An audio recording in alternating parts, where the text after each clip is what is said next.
Hi, everyone.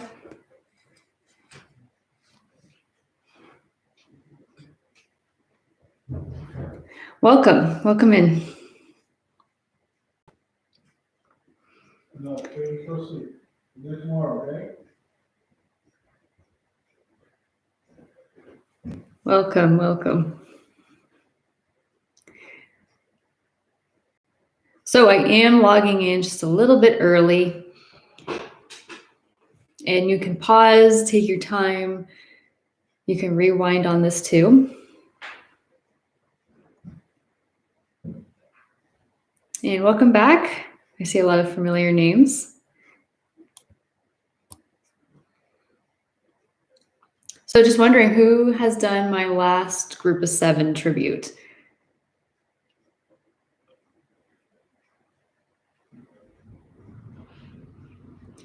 I did one, I think last month, a few weeks ago.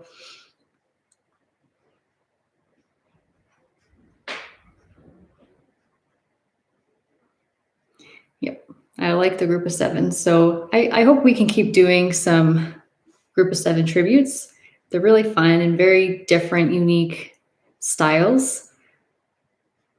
So feel free to give suggestions on the next group of 7 painting that I should do for maybe next month.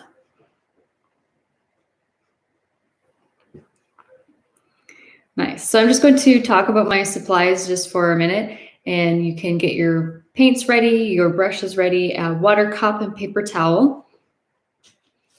I use primary colors and black and white. So I use phthalo blue if you're looking for something that's closest to primary. I find phthalo blue is really great. And bright red or cadmium red, but bright red without any yellow or orange in it is awesome. And bright yellow or cadmium yellow.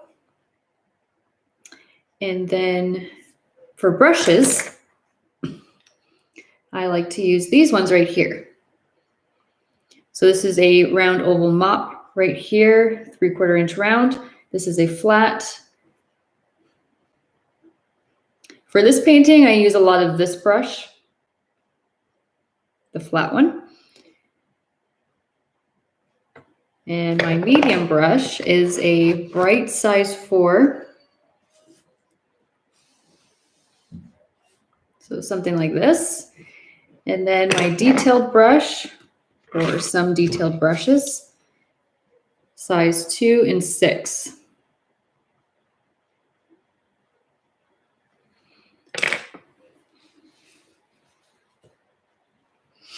Yeah, so this one is, when I was looking at the original, this is a lot of steps. If you want to simplify it, feel free to do that too. I tried to also kind of keep it a bit more simplified. There's actually a lot more trees in the corner on the original. And yeah, if you want to change it up to your liking, you want to simplify it, go for it. Especially the rocks. The rocks are quite different, but I think they're going to be fun. I'm going to show you how I do that too and make it very the group of 7 style.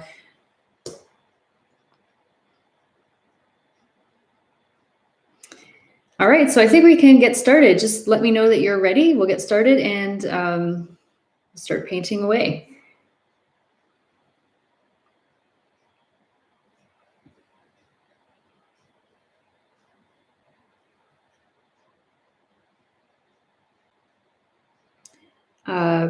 Brenda, no, it's synthetic. I'm using synthetic brushes.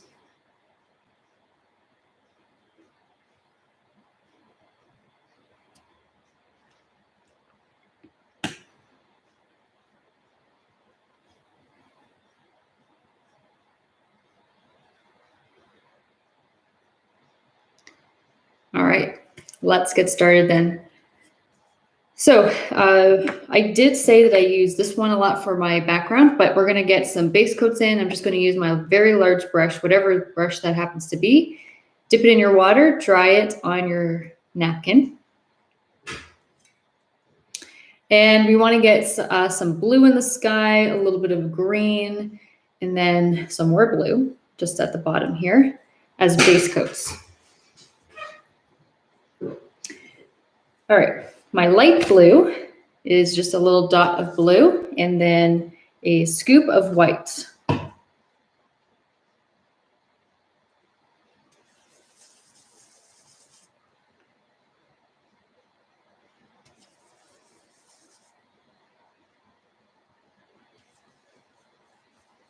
So nice light blue.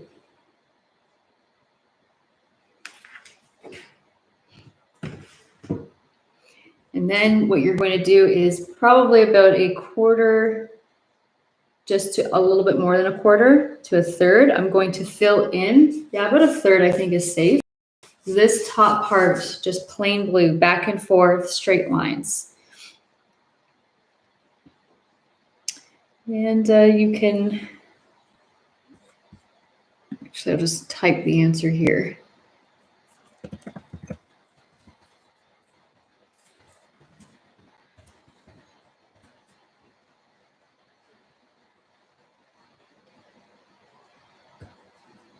You can use a touch of water as you're painting this in.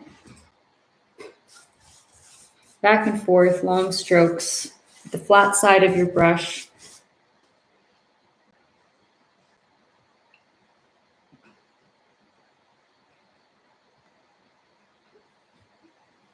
And I'm using the same blue. We're going to be pretty much using the same blue for the water at the bottom. We'll get there.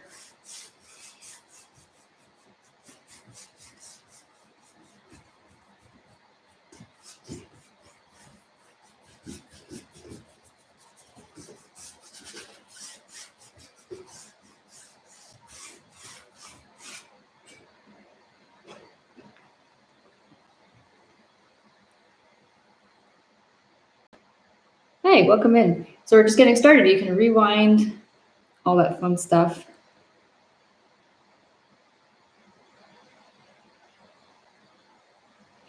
And so that's going to dry. And in the meantime, what we can do is start working on the bottom part, which is a bit of a greenish color, very muddied green, and then go back and put in some blue at the bottom for the water.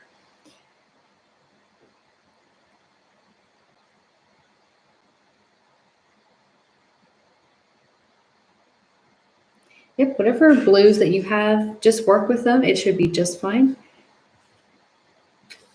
Okay, so for our green color, I'm going to use a bit of blue again and a nice scoop of yellow. So you're going to get about 2 parts yellow, 1 part blue, approximately, maybe even equal parts. You can always adjust your green by adding either another dot of blue or yellow. And then from here, we just have to add a little dot of black.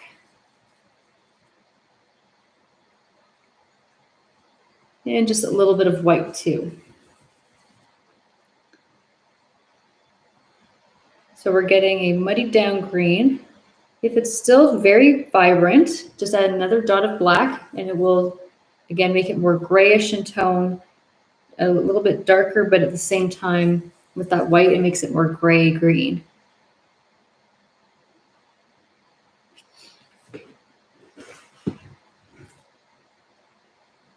Yep, so whatever paints you have, those should work, Rika. And let's test it out. A little bit of water. See if it works. I like it. You can always add a touch more white if it's really, really dark, but I like this. I'm gonna keep going. So this is going to take up about another quarter of your canvas. Yeah, and you can go into your blue just a little bit if you're running out of space, so you can overlap your blue.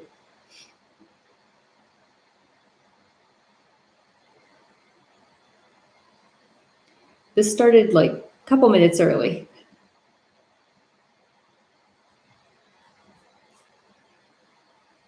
You can just drag it up just a little bit.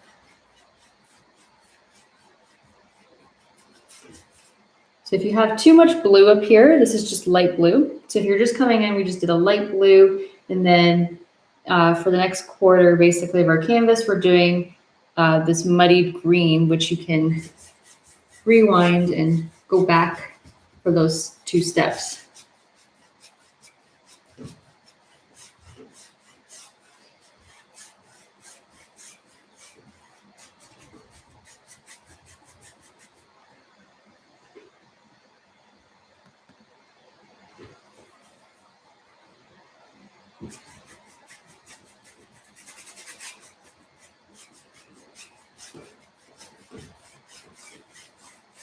Okay, so I think right here is good. About halfway is where we should be.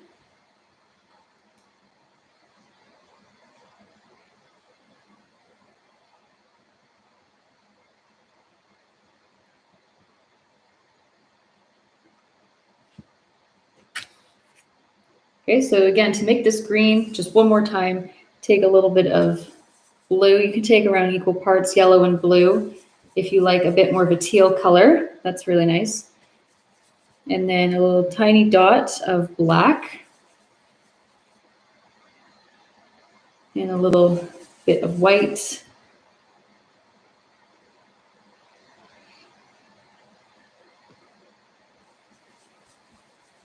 And add an extra dot of black if you want it more gray.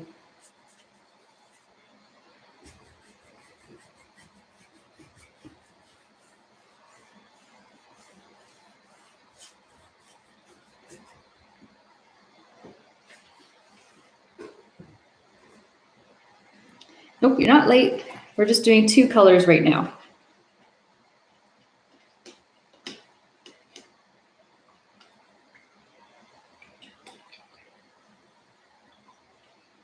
Hi, welcome in. Let me know if you guys are done that, and if you came in just recently, get those 2 colors down and you'll be up to speed. They're just back and forth strokes.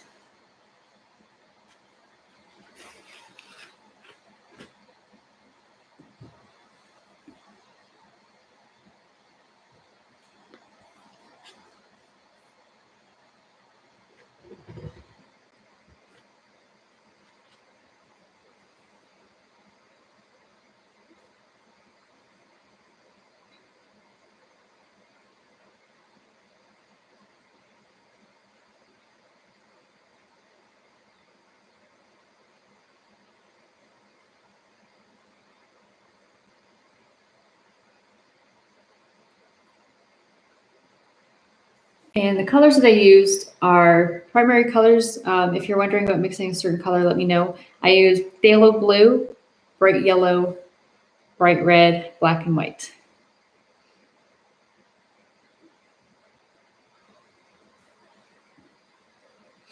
And you should be able to rewind this live video. I'm pretty sure you can. We've been able to for all of our other ones.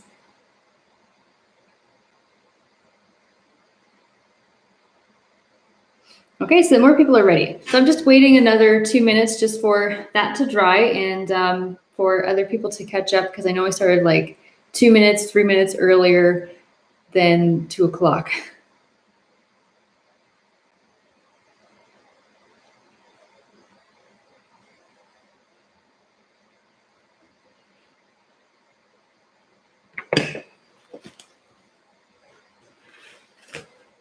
So make sure you wash off your brush and dry it off.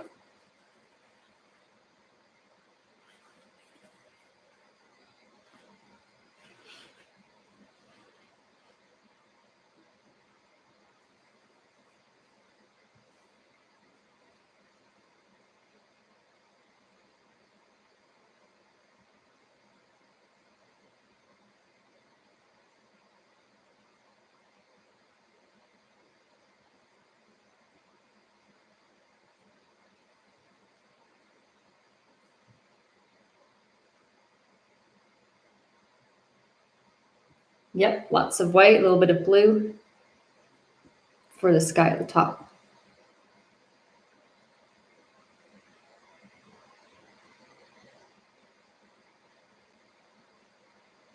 Okay, so our next step is to go back into the water right here. We're making, it's similar to this color. You can use the exact same color if you want to keep it very simple, or you could make it like what I did, I made it a little bit of a bluish gray slightly a bit darker basically. And you can keep using your large brush. So take a little bit of blue again. And another scoop of white.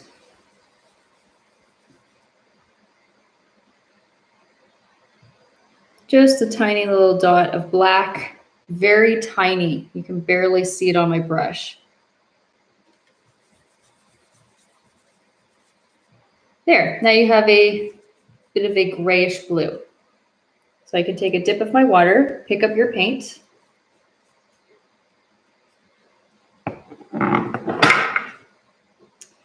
And let's go right up to the green,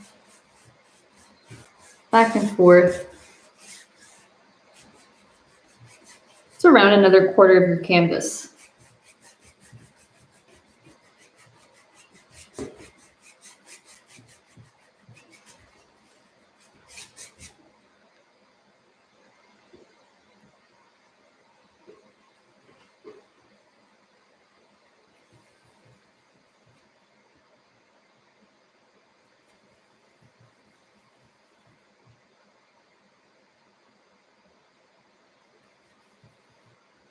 I'm just mixing more of that paint and keep going.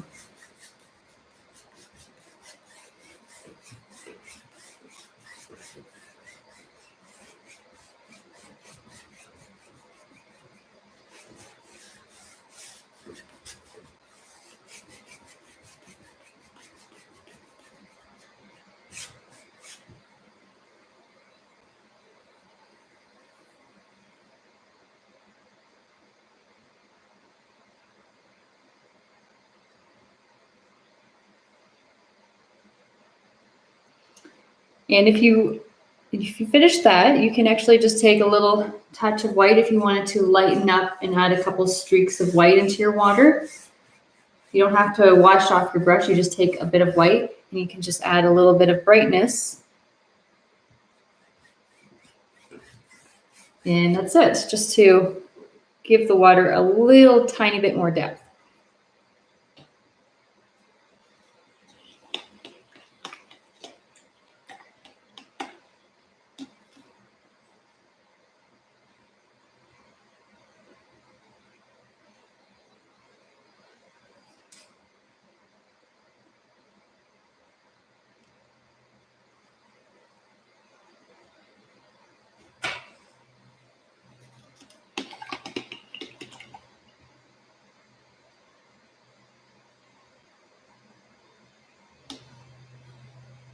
Okay, so I washed this off. Okay,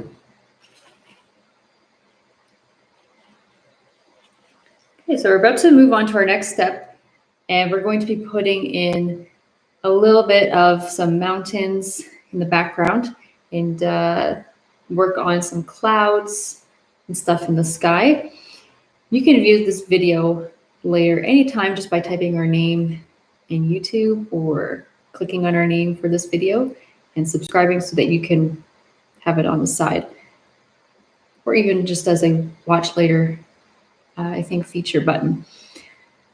So I'm going to switch my brush. I'm going to switch to this one right here, my flat bright.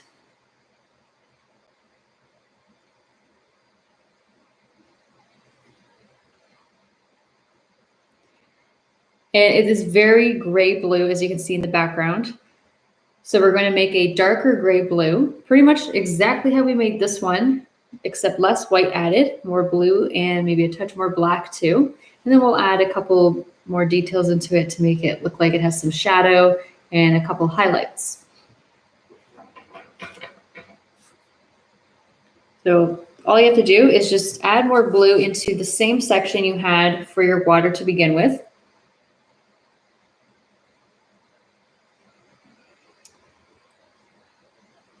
Touch of black.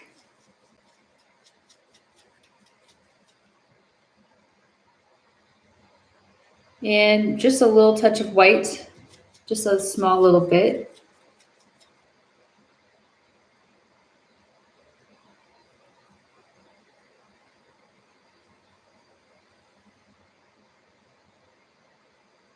Okay, so that's what I'm using. And let's make our mountains. Let's first put a line pretty much at the bottom between your green and where your water is. You can go a little bit higher or lower depending on what you're feeling like doing. So this is your horizon line basically.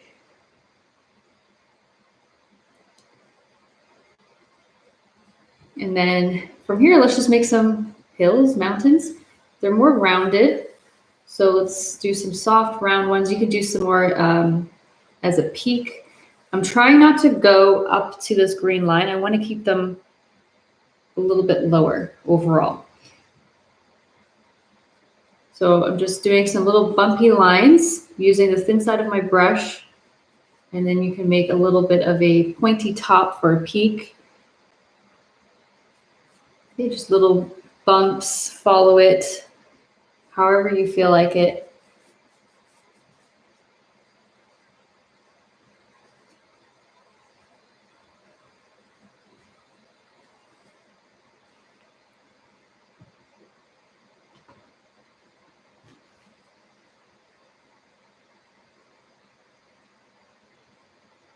Ah, why is it blurry? Stop it. Okay, I don't know why it does that.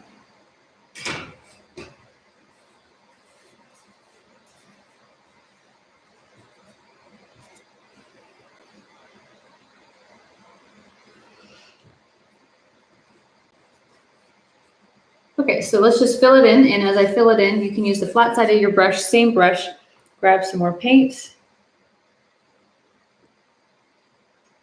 And fill it in with the groove. So up and down motions. I like to go up with it and then back down to give it that height as I fill it in.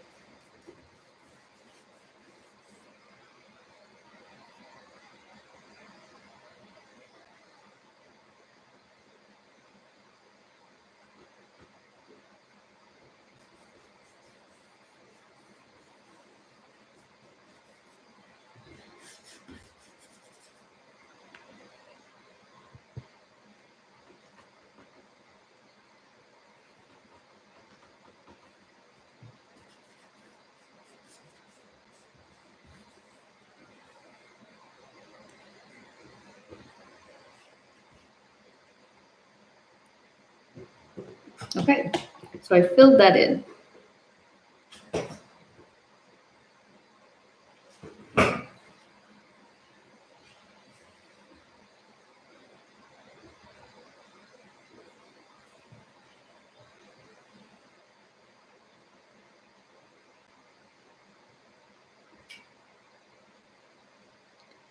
So once that's filled in, what we can do now is add in some shadows with some even darker blue-gray, mostly on the black side actually.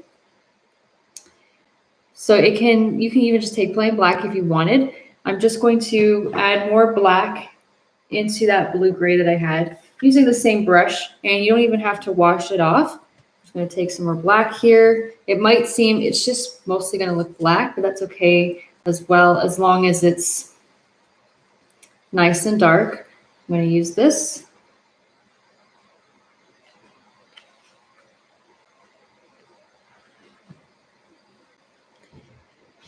All right. First of all, again, I'm going back down to the bottom here just to keep it a bit darker. And even though this is still a bit wet, this is actually kind of great because it's going to blend a lot easier into our mountains.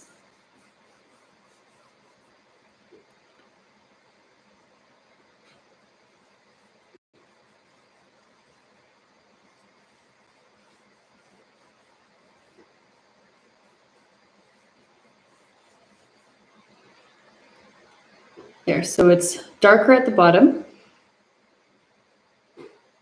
So just go back and forth, go over it a few times, and I still use the tip of my brush, more the the thinner side, right straight on like this. And using that same side, we can give it just our mountains a little bit more of an outline, as in this one, for example, I want to be in front of this one. So you can have this one end, and it looks like it's behind the other mountain. You can also switch to a detailed brush if this is not working for you or it's coming off a little bit too thick for your liking. And you can add another little mountain bump here, maybe another feature to the mountain. It's like there's layers. We were just doing mountain brushwork technique the other day too. I like to sometimes just dab as I'm doing this. You can just dab along the top just to add in the texture as you're outlining it. So it's like 2-in-1 things. You're outlining and adding the texture in too.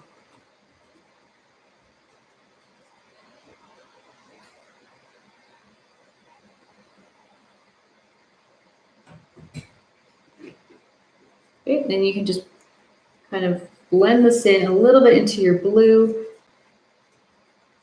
I actually don't mind how much darkness there is, as long as it's got some different colors and a little bit of that outlines.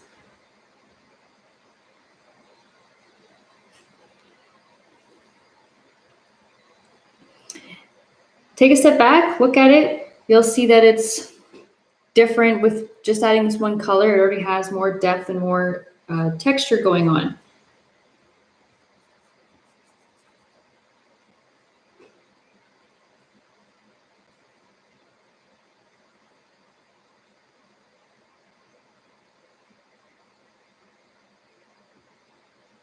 And how are we doing with that? Hopefully good, because we want to add in our highlight, and we can do that right away too.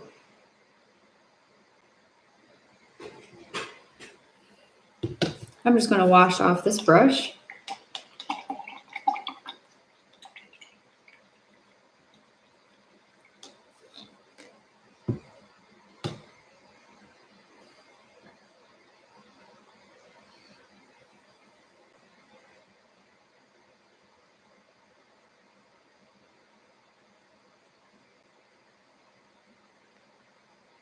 All right, let's do our highlight now.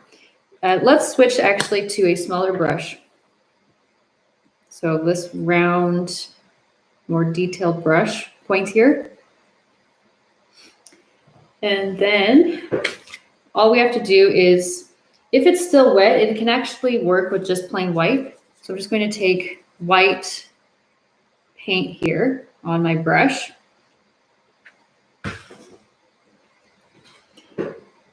Then let's start with this tall one, tallest point.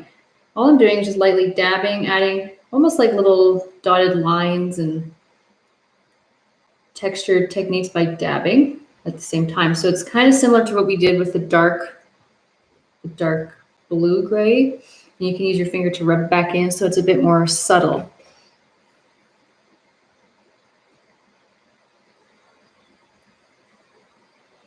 And if you don't want to use white, or maybe it's dry, just take a light blue. So blue and white, pretty much your sky color. So you can use that too. Or go back to your light blue gray, anything. As long as it's lighter, it's more of a highlight. So you can put a couple streaks towards the top. And notice how I'm going slightly below my outline. I want to, otherwise it will look like the highlight sometimes is making it look smaller. I like to go below the outline and into the mountain just a little bit, randomly throughout too. You can do as much as you want. It's kind of really fun to do and hard to stop because you want to keep going with the detail. But you can do as much as you please for this. You can put it anywhere that it's already a bit lighter, not necessarily on top of your shadowed parts because you want to keep those shadowed.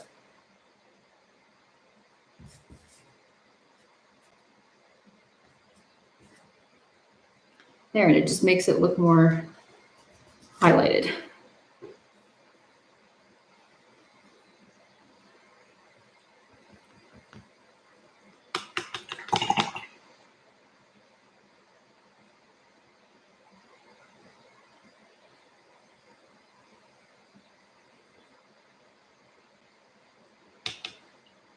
That is strange. because I would try refreshing that, Renee.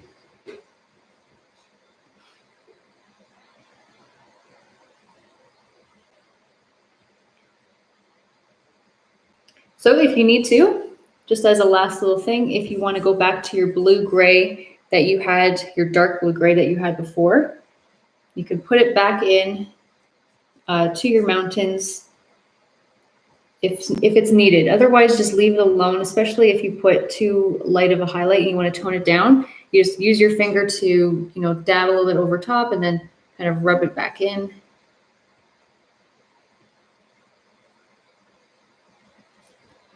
And I think I'm just going to stop there before I go crazy.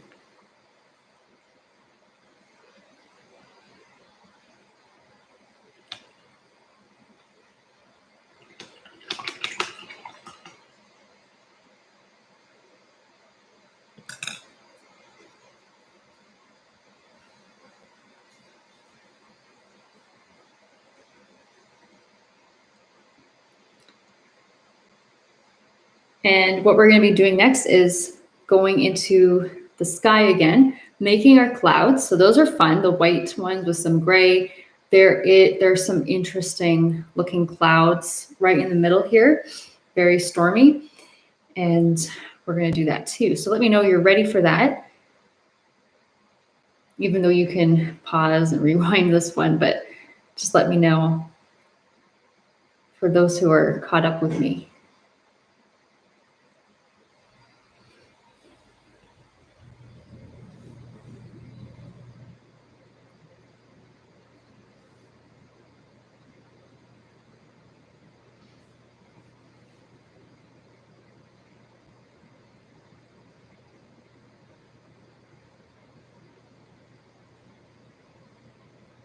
Awesome.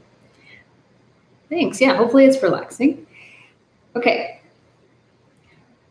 For the clouds, we're going to start with white first, and then we're going to build on top of it. So you can see there's a lot of white going on in the background as a first layer in the corner. So there's some white happening over here, and then it's going to spread out through the middle and a little bit to the other side.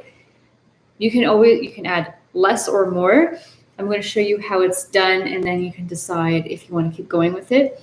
So the group of 7, I mean, it's not all of the group of 7, but this particular artist, they like to do very, like actually a lot of those artists, everything's so, not precise, but just very, like here's one cloud, here's another one, and it's all like it's outlined. So these are interesting clouds, and you can make them your own too, so that you don't have to keep with this style. Make sure you wash off your brush really well. We're going to be using these two.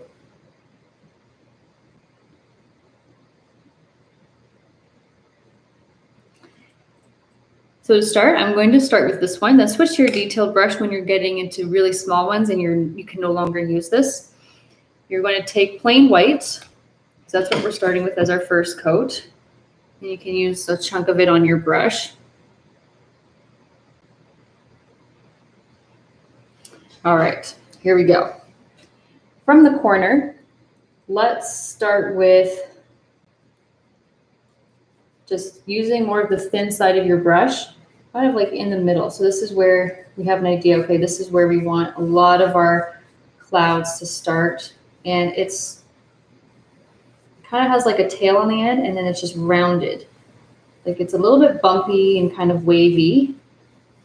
See, and then maybe just bring it down a little bit. It's like right over top of the green.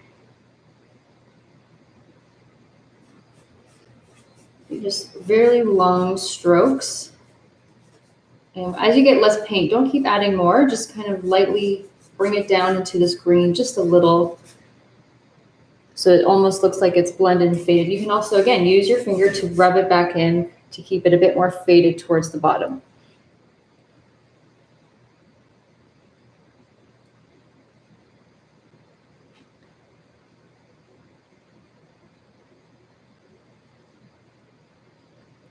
And then as we work our way up, we're going to have very blobby, big clouds, and they're going to start fading away to smaller ones.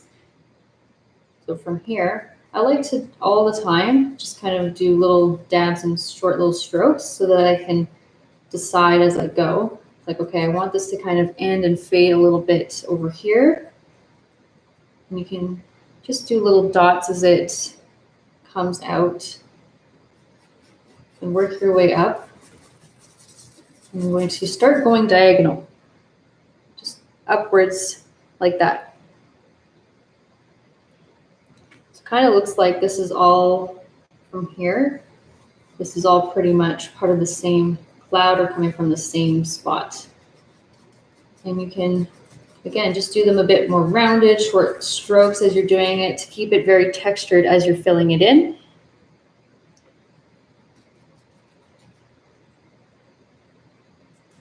So you can see the texture that's building.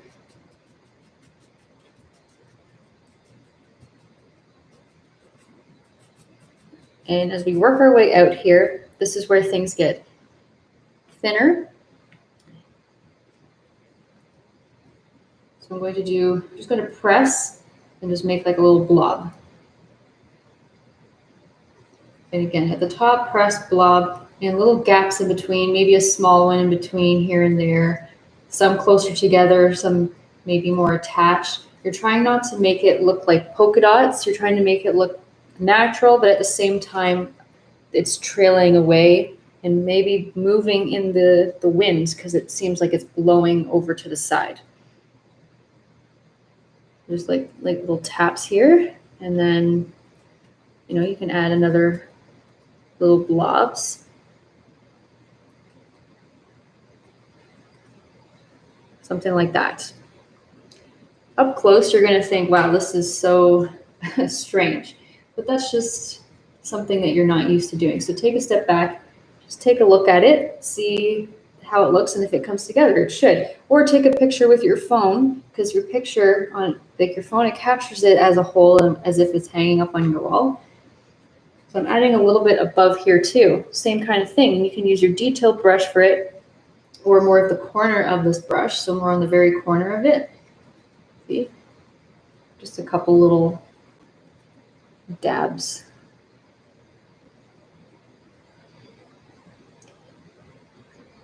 And if you're really liking these clouds, we can add one more, which is mostly covered by the tree, but you can add more over here. So I'll show you how I did this next one. I'm just going to start with a very wavy line, pretty slightly straight, but a little bit wavy. Get a little bit of a tail on the end on each side.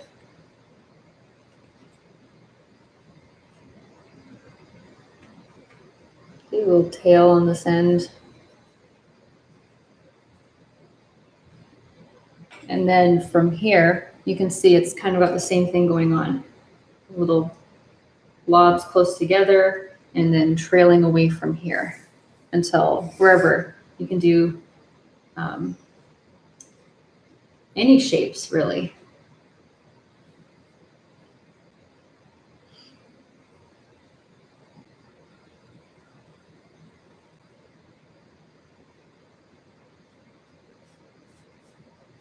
And our last group of 7 painting with the clouds was pretty different. This one's a different take on it.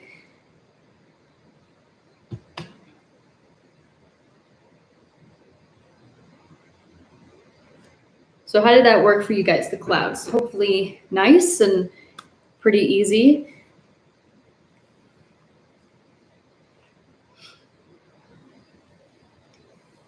And while that's drying just for a minute, we can start with some kind of like gray clouds down here, more stormy, and then work our way back up again.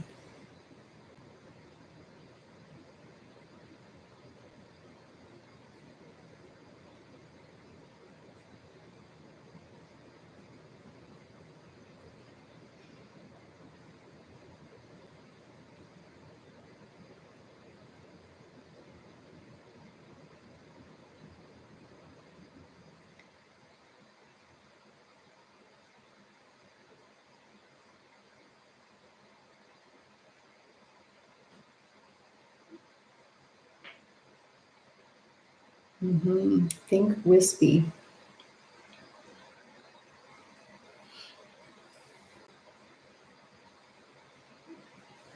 Excellent. So it seems like it's working out.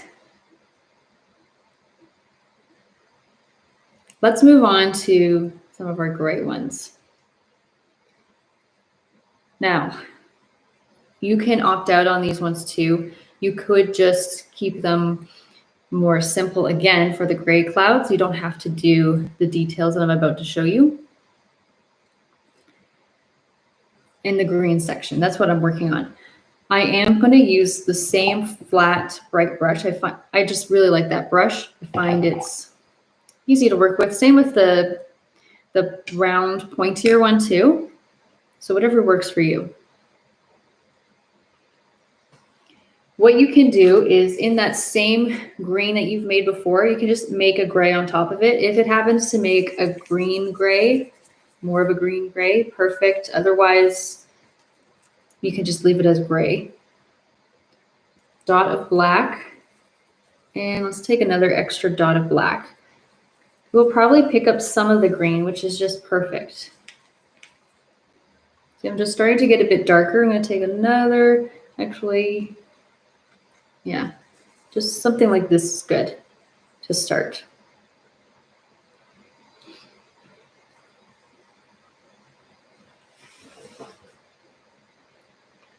All right, start with this, test it out, see that you like it. Maybe it's not dark enough. Like it's, yeah, this is a little bit too light. I feel like you can't see it as well. So I just add a bit more black,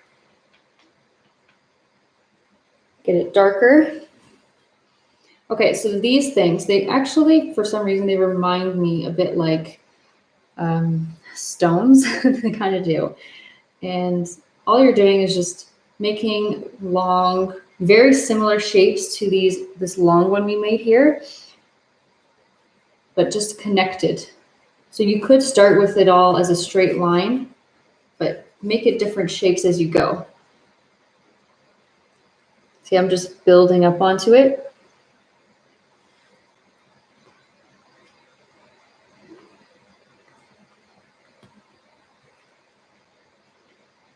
So I'm going pretty much almost right around here, I think is fine. See, I'm just using the straight flat edge, or the very tip actually, not the flat side, like more of the tip, straight on. And I'm just making it all very wavy and bumpy. Some you can make bigger. So for example, you can start off a little bit longer and bigger, more clumpy basically.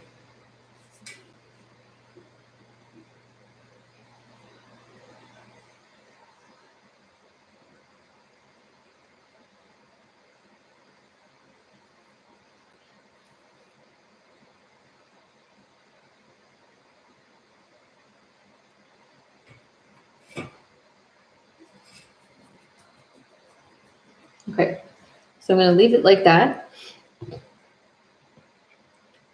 Then what we can do is take a super dark gray. So more black into this one. It looks black, but it's actually just going to be a really dark gray.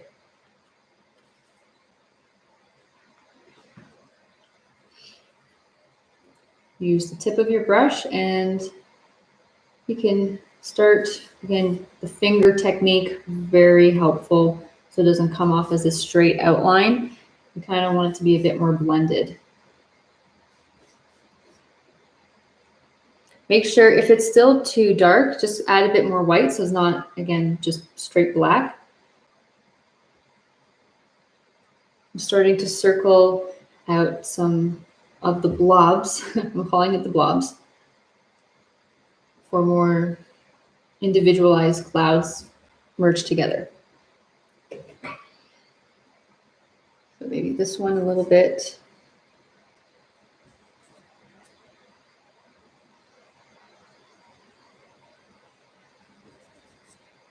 And they don't have to fully be outlined. If you're trying to avoid doing something like that, if they're all fully and really thick outline or not really rubbed in with your finger or something blended, it tends to look like you made pebbles going through your entire sky. Even though it has that kind of look to begin with, you're just not doing the whole outline thing where everything is just black. Gives it an extra shadow and more stormy look.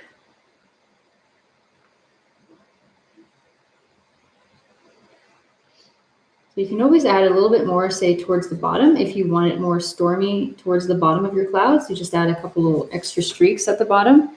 And then it should help it make it look a bit more stormy.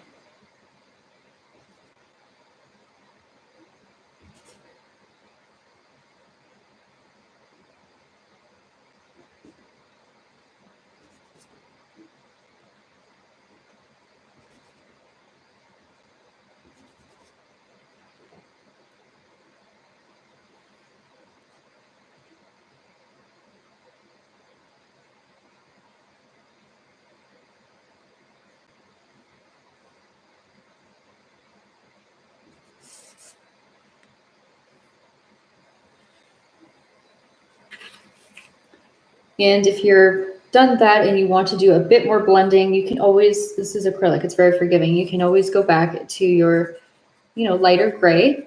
You can even add in a touch of that green that we had before. So remember the equal parts blue and yellow, just you can add a touch of the green in there if you like that look, and it picks up the color from your background. Just a little touch to make it slightly more green. And I'll add a bit of white. I find the white getting a little bit lighter. There, just blob some in. But now I feel like it just has a bit more of a blend.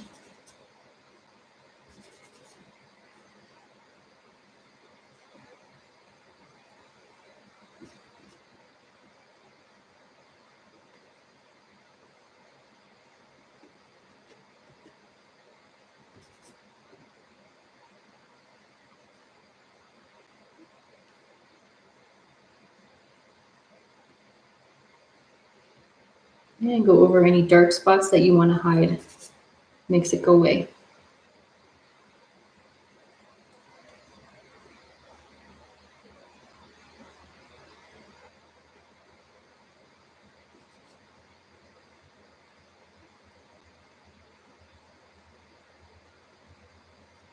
Okay.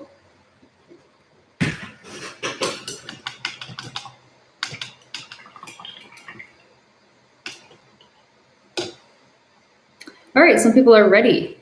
Perfect. And our next step, just let me know if you are ready too. But what we're going to be doing is putting in some of this grass on the side here. It's very, very simple. We're not trying to put too much work into that because it's mostly covered by trees. And then we're going to get a base coat for where our rocks are going to sit for the cliffs.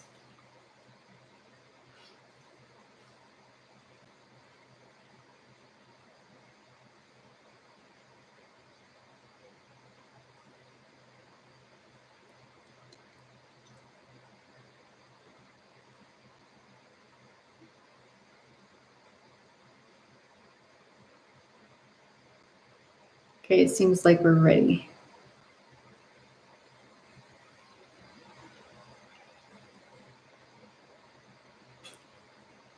Okay, now for the grass,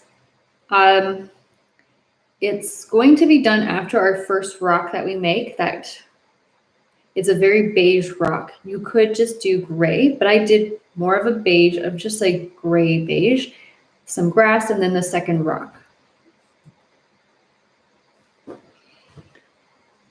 And what you're going to be doing is building off of this gray right here. I find you can do, or you can use this gray here, or you can just make a brown and go really light and add it to some gray. There's so many ways you can do this. Let's just build off of what we have over here on the gray.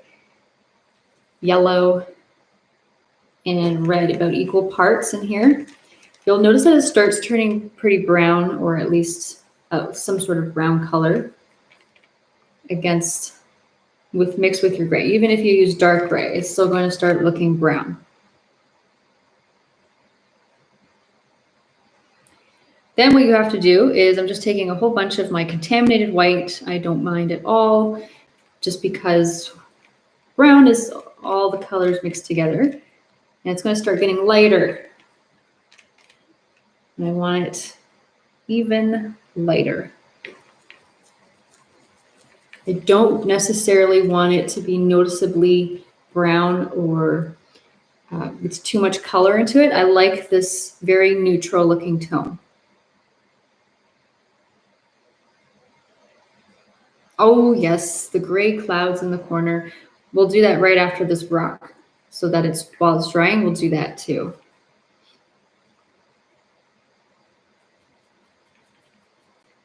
Okay, let's test it out. You see how it kind of looks beige looking? Yeah, let's use that. Okay, so where should we start this? You can see that the very tip of that background rock is kind of touching and overlapping this one a little bit. So we can do that.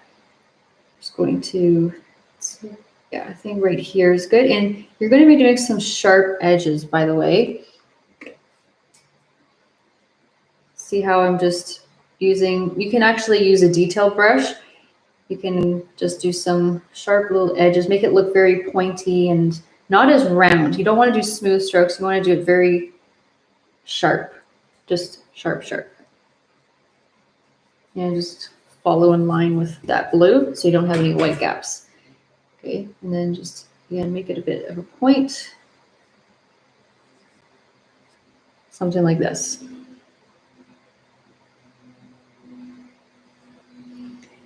And to start, just fill it in, and then we're going to finish up with the gray clouds while this is drying.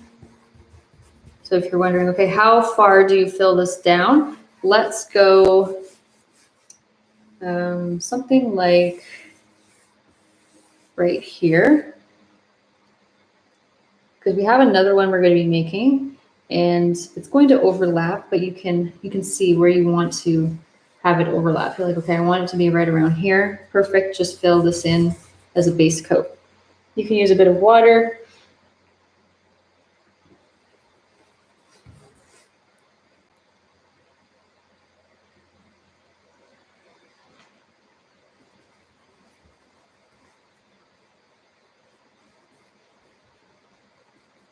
And as you're filling it in, you don't have to worry about smooth strokes. In fact, you want it to look like there's texture. So as I fill this in, you can use the flat side of your brush and just do random directions basically, and shorter strokes to start giving in the texture and not make it so smooth.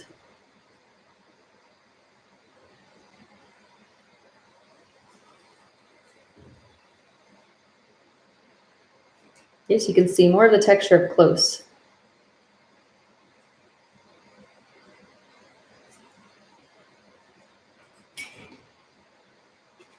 And then we'll finish up with the gray cloud at the very top now when that's done. So it's drying and you're not touching it.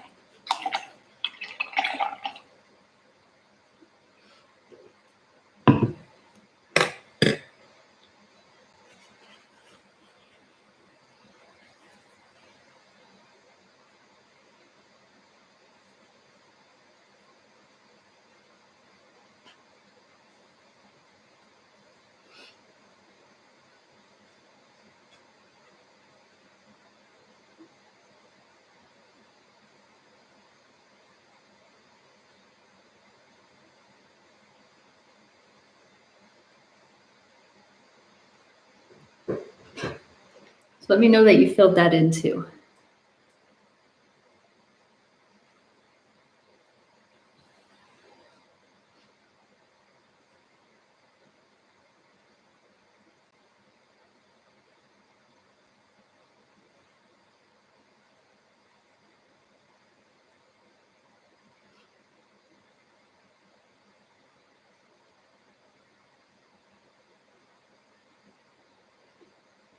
These gray clouds, as you know, optional to put in. So if you're in love with your white ones and you're like, okay, I kind of like them how they are, you don't even have to add in a gray cloud over top. They make it look, again, stormy. So if you like the stormy look, try it out. And if you don't like what you're doing, just put white back over top, basically.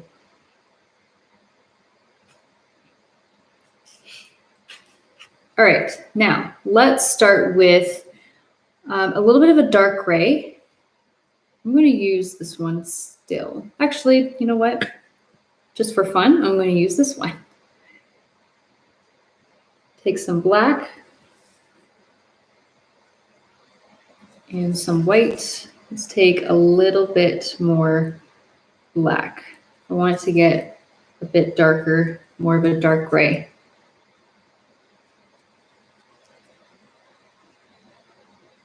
Start with that. I'm just twirling my brush so some of the paint comes off so it's not as clumpy. Bit of water. Twirl the brush.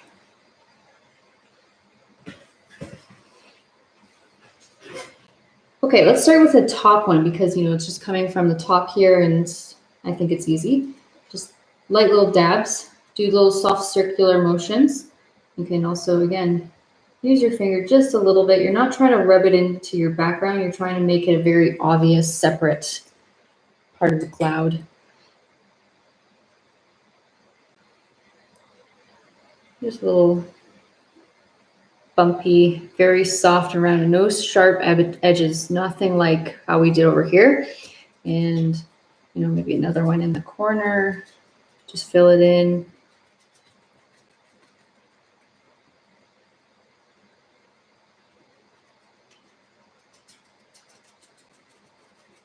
I like to put a little bit of an end tail.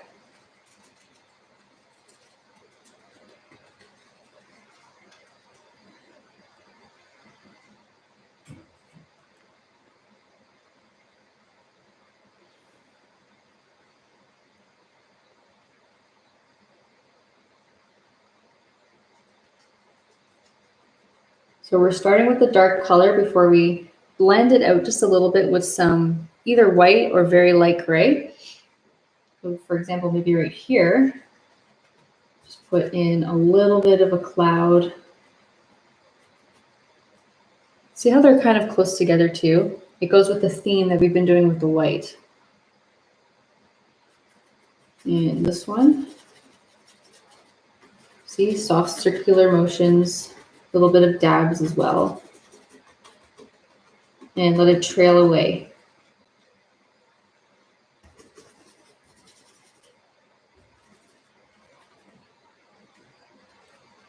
And you can do the same, again, same technique with the white. Just do a couple little dabs and blobs like it's trailing away too. You want to add a couple little dabs into your white here and there. As you get less paint on the brush, it becomes easier to add it in without it being too heavy.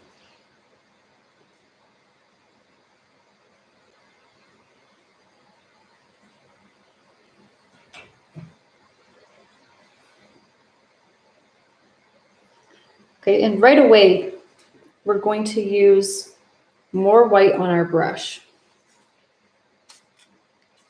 More white on our brush. Make it a lighter gray now. See how it's a lot lighter? Something like that. Very light because it's already dark. Now we can help blend some of it out so you can see how it looks. Maybe I'll just take a bit more white because I already have a lot of gray on my brush already. Like little dabs here. You can go along the tops or bottoms. You can go along the top to make it a bit of a highlight along the top of your clouds. Let me pull up a bit closer. So a little bit at the top here, maybe at the top over here too. Use your finger again.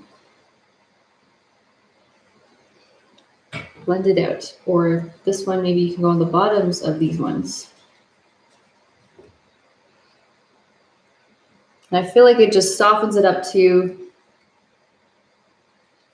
Gives a bit more dimension.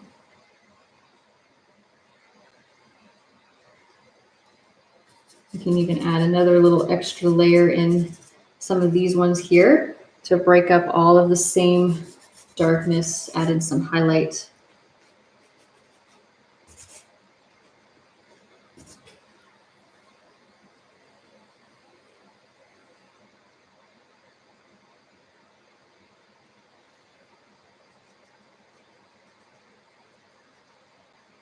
So you can keep going if you want to put some more over here, but your tree is going to be here. You probably don't want to make it too busy. And whenever you feel like you're done, so just leave it alone. Take a step back, look at it.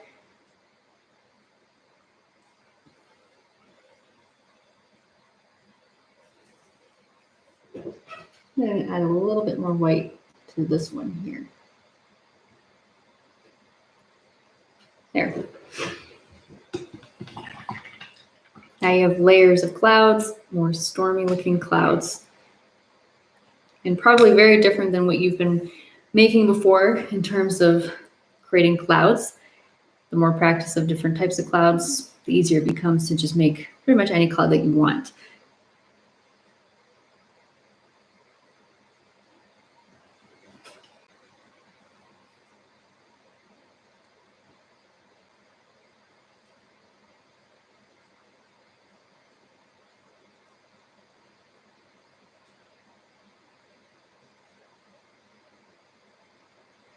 Yes, taking a look back and a step back does help big time. So who finished those clouds and who's ready for the grass here and then making the second hill? It's a cliff, it's a rock, but making that second one come in.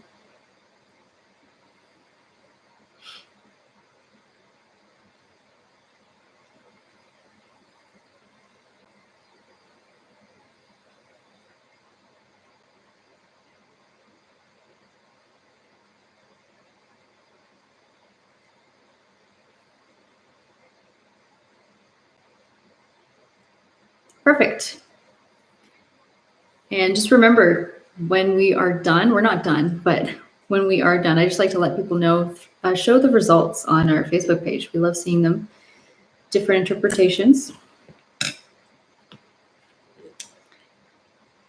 So the grass, we're again making it very earthy in color. Group 7 is not known for making super vibrant colors.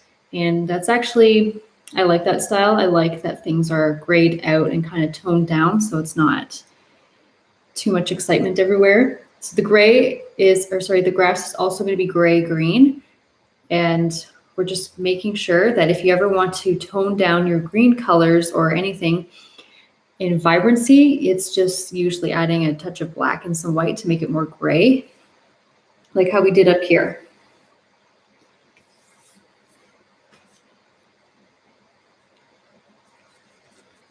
Blue and yellow.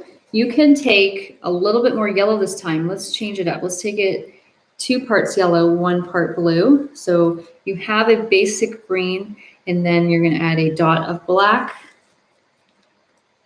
and then your scoop of white.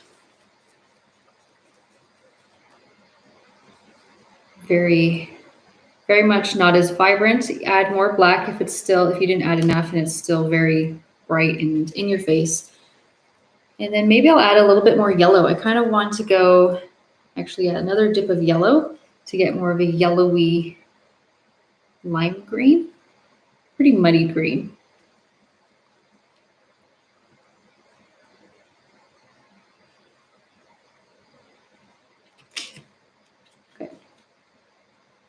So I have that, and again, just add white to your liking. I went a bit brighter for this because I felt like more of the light was hitting some of this grass since it's out in the open.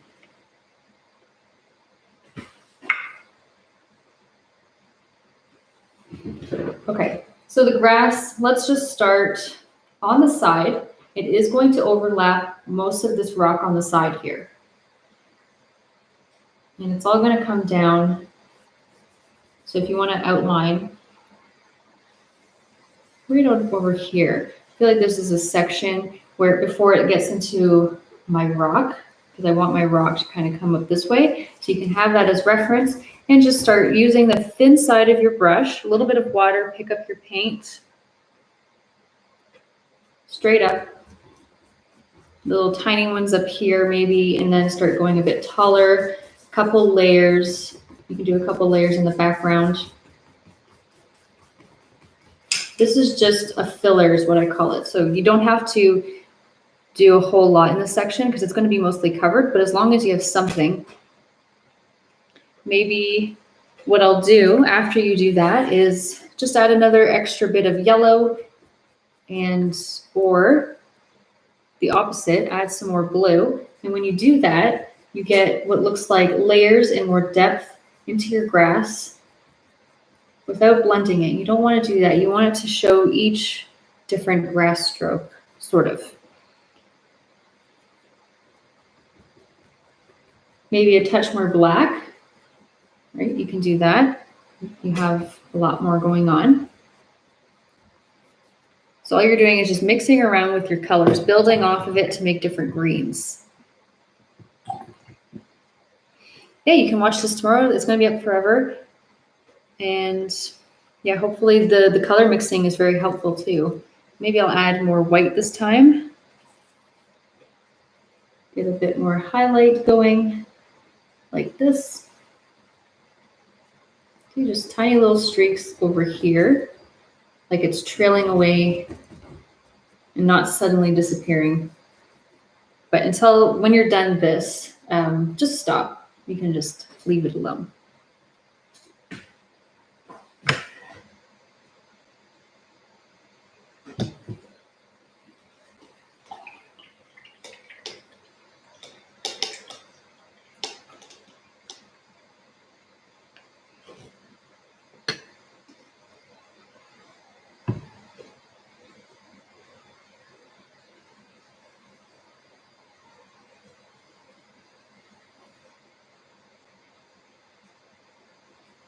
And let me know when that's done. We're going to do our base coat for this one. And while this is drying, it's back and forth stuff.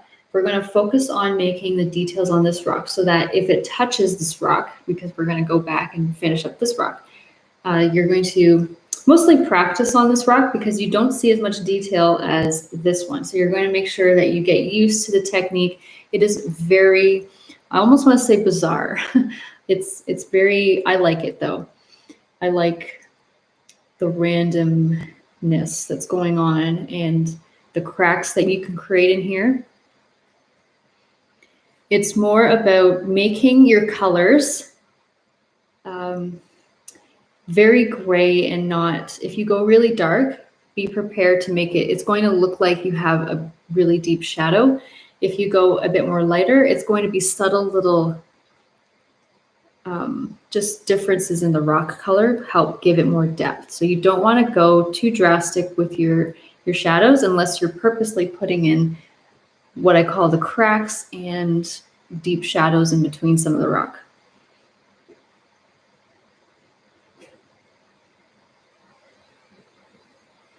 And that is something you definitely have to take another step back and look at. Up close, it just looks like you made a bunch of random lines on top of your rock, and it doesn't, it's supposed to be viewed from a distance for sure.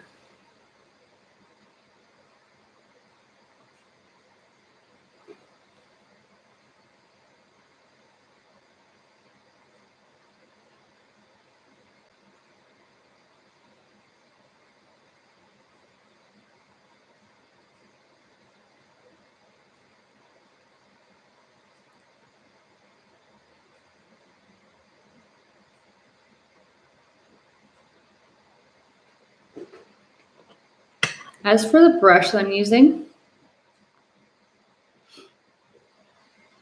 I'm going to be using this one again, this pointed, round, almost detailed brush. If you have a really small canvas, definitely use your detailed brush. So this one's not quite detailed, it's almost there.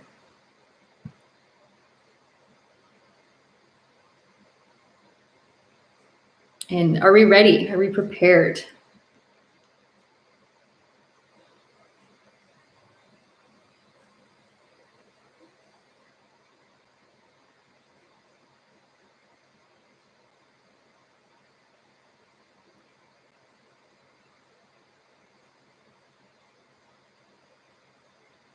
Believe me, you're going to think it looks weird at first. Don't worry.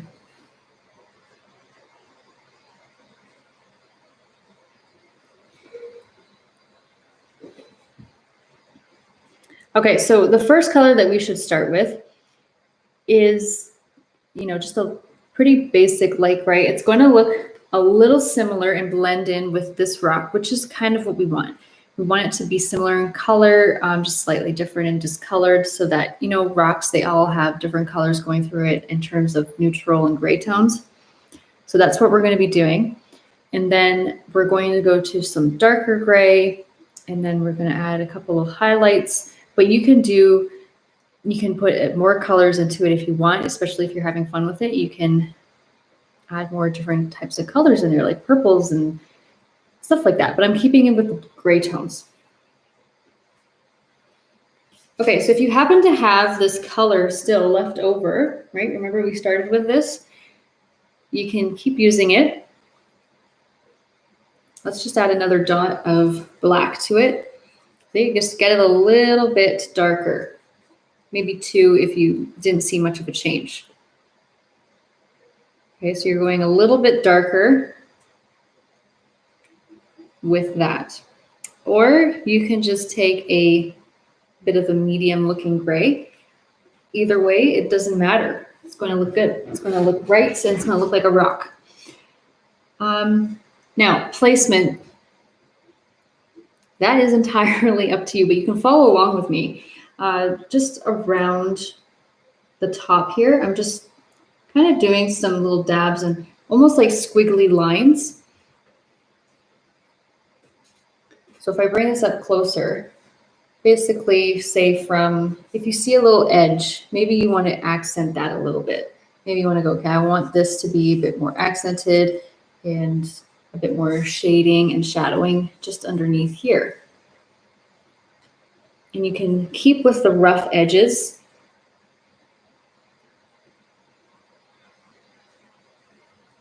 And what I mean by rough edges, a bit more of a sharpness added in. You can find parts in your rock that are already sticking out and speaking to you, just to shape a little bit more, because you're just adding shape. You're making your rock. It's very random. It's not like you have to make a certain way, and it's going to look like your unique shaped rock. Go along the top here.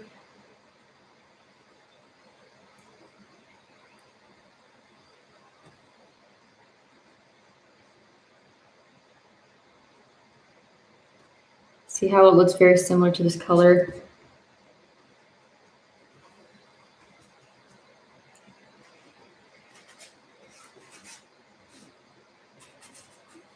And maybe make a bigger chunk. Grabbing some more. Maybe make a bigger chunk filled in here, for example. So a couple of little details.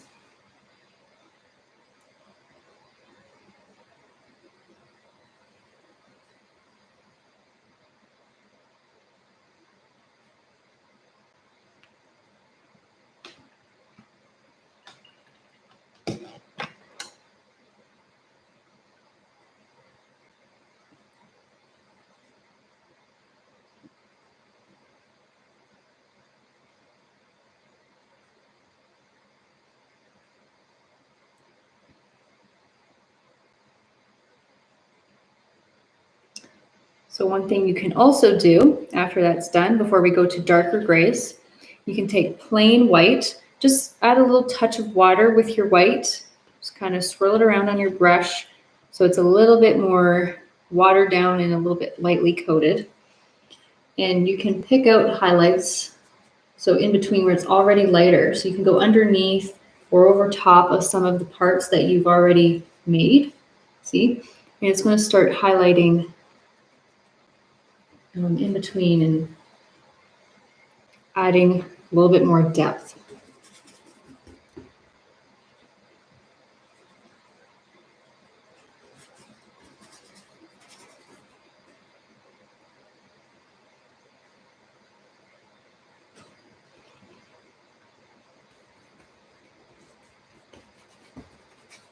And you can always add more later, but that's a good something to start with, and then you can add more later if you think it needs a bit more after we do some of the dark gray.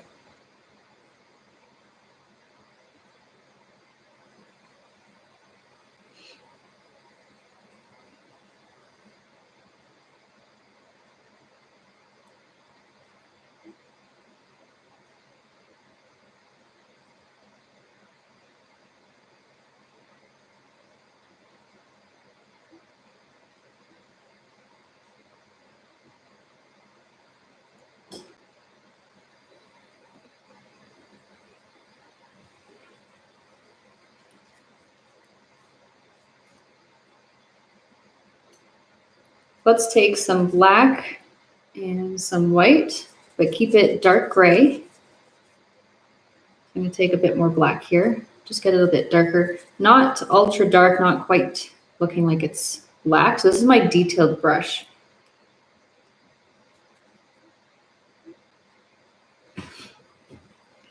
Okay, this is going to help shape a little bit more. This is what I call some more randomness. As you can see on the top, on the very tip of the rock, there's again, just lightly kind of blobbing in, adding in some little lines. Keep in mind this technique we were doing, it's kind of similar to that. You know, you got some little blobs and stuff close together, but also down here, we're doing more sharp edges.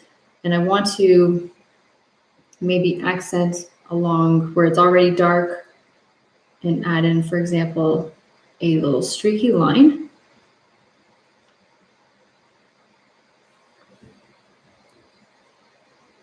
And you can just make a bit more of a sharp edge for some of the stuff that you're doing.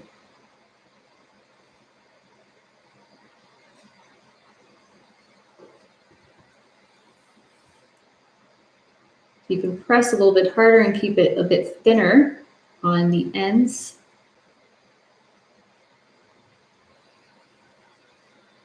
Don't forget to use water with your paint here because you want consistent strokes. And as we keep going, maybe what I'll do is I'll just do really thin lines.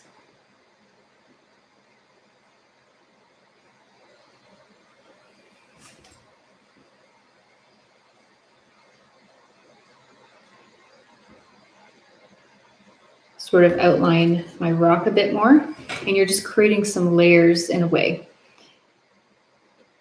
More layers in the rock, more bumps, uneven terrain. It just takes some patience to keep going with it. Just because you do one stroke and you don't like it doesn't mean like you have to keep going. You have to keep going, and you can always cover over top things that you don't like with back to your gray or your beige color. That's easy. That's really easy to do. So just have patience and just keep going with it. Take a step back, look at it. Maybe I'll build onto a little bit more over here.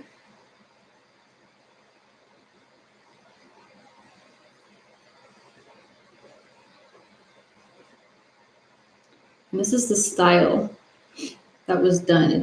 It was very, very much like the clouds, just a bunch of random lines, and then a little break, and then another random line in here to add onto the texture. It's not blended. There's not really anything in these rocks that are blended. It's just all made of a bunch of different lines with different thickness and some thinner for some more of a, it looks like a crack in the rocks.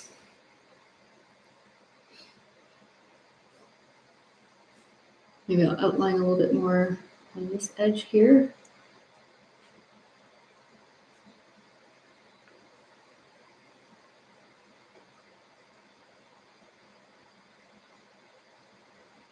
No, I do not gesso my canvas again if it's already gessoed. You don't need to do that. You can gesso over paintings that you've already painted. That's fine.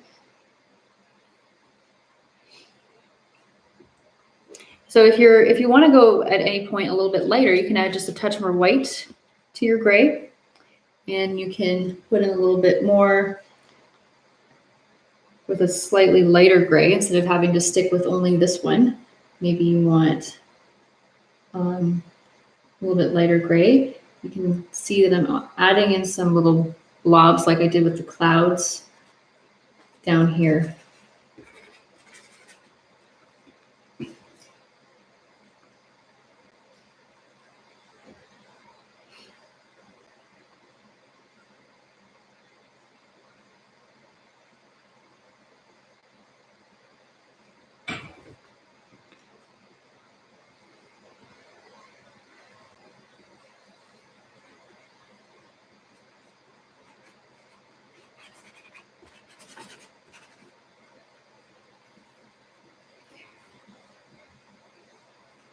Okay, I'm going to take a pause while you guys are doing that.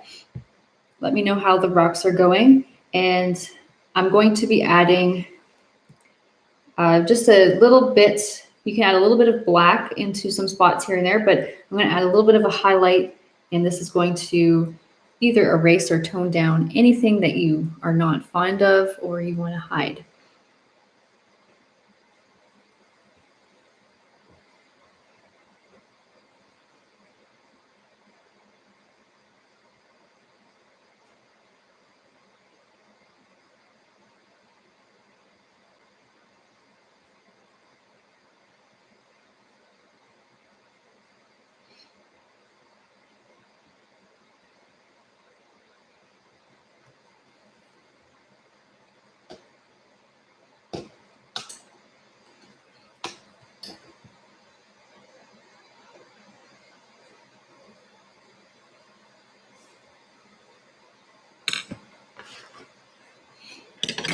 So I'm still using my detailed brush for the next parts of a little bit deeper shadow with some black and then maybe a little highlight before we move on to this one here, since we've had some practice back here and maybe we have a better idea of how we want to place things. And this is closer to, you can see more of the details too.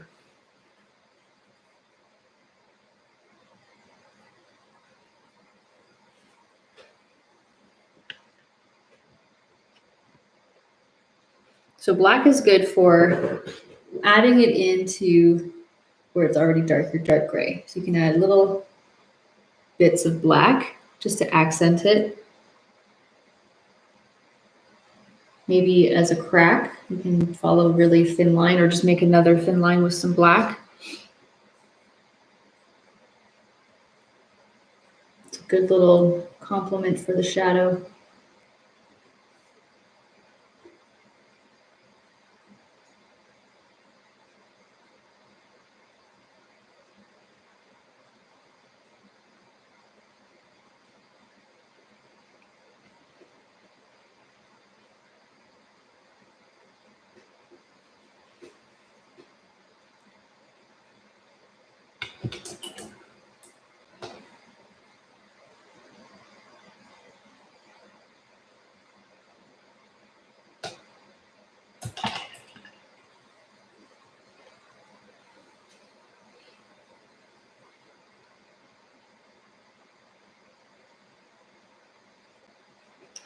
And I'm going to go back to my slightly bigger brush, so it's not as detailed.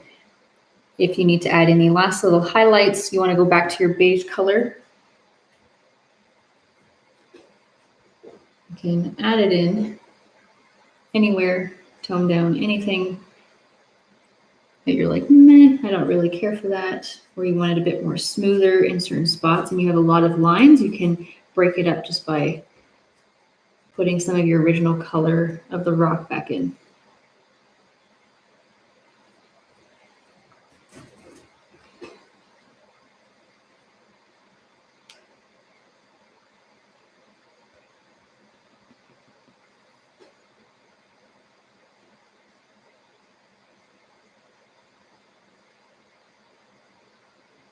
Okay, and now we can go down to this one.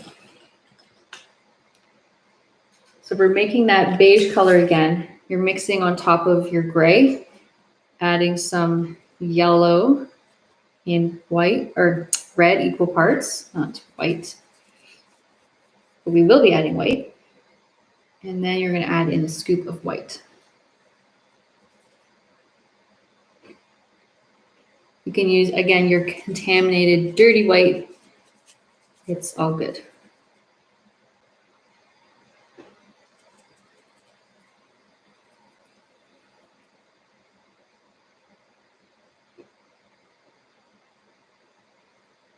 And you can have this one come in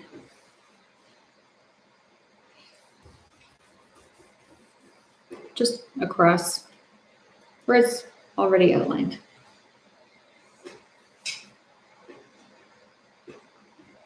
And filling it in with some texture like we did before.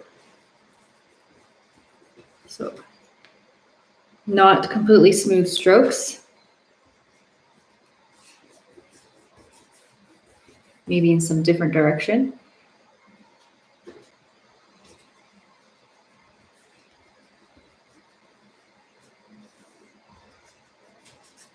I'm going to use a bigger brush. It's going to go a lot faster when you use a bigger brush to fill this in.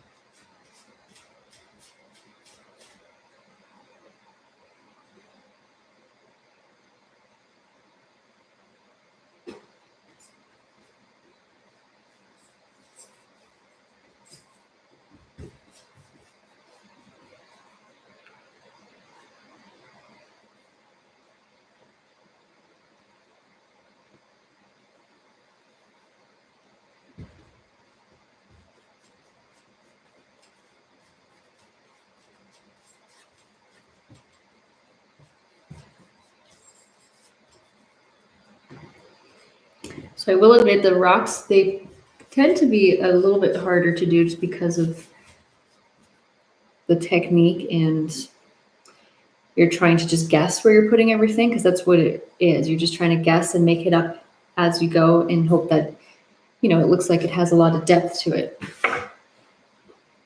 Yeah, you can paint the edges of your canvas for sure.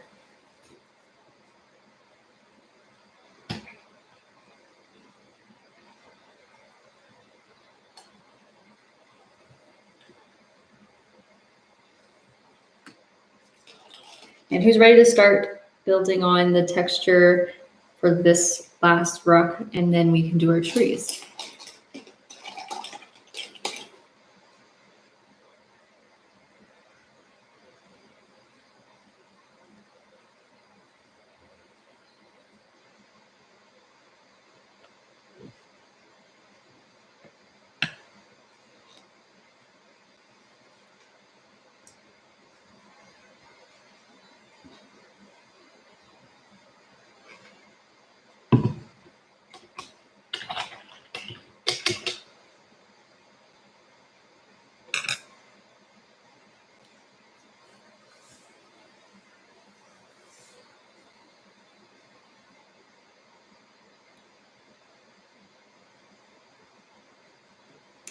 Christy, you are caught up with me. Oh, some other people are too. Great.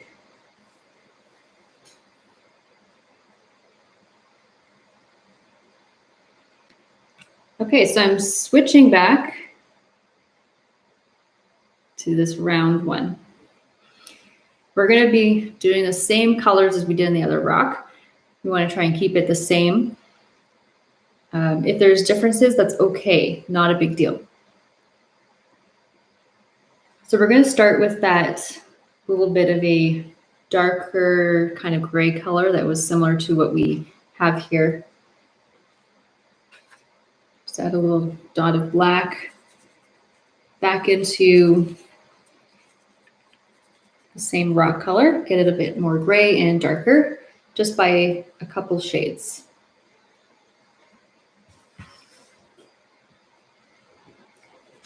Okay. So again, we're just going to, let's start with like the top. You see how it's mostly dark at the top anyway, so you can use that as a reference guide. And when I'm doing this, I'm filling it in. Notice how I'm making, it's very, very abstract, very impressionist style too, with making your blobs similar to how you were supposed to make your clouds. It wasn't with much purpose, except you know that you want to add different details and rough terrain. And I'm just working my way kind of down, letting it look like it's flowing down, following a bit of a diagonal pattern. Maybe I'll keep it a bit darker, for example, down here, trying to keep it very similar to how I made it over there so you can see how it was done here. But this is just a guideline, not a rule.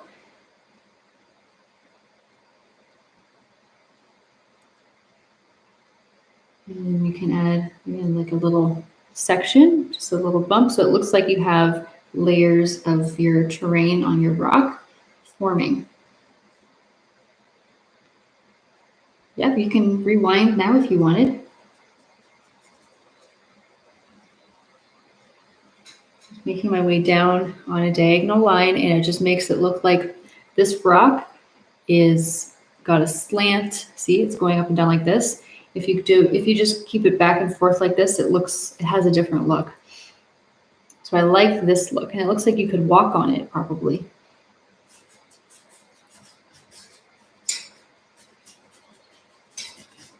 Just a couple little fill-ins here, nothing special.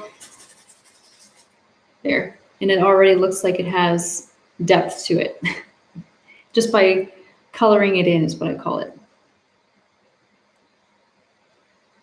So you can use this idea if you're still working on this rock for doing similar things. If you're like, oh, I like what she just did, you can do the same thing in your other rock.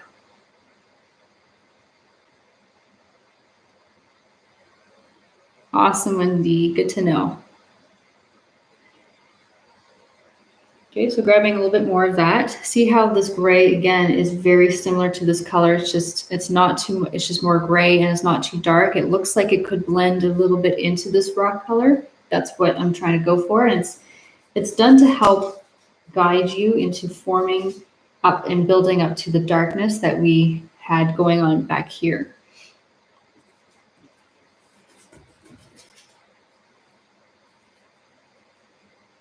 And as we get down to the corner, again, just a lot of fill-in, keeping it pretty dark over here. It looks like it's more slanted down, and this is more up top, so it's shadowed more over on this side.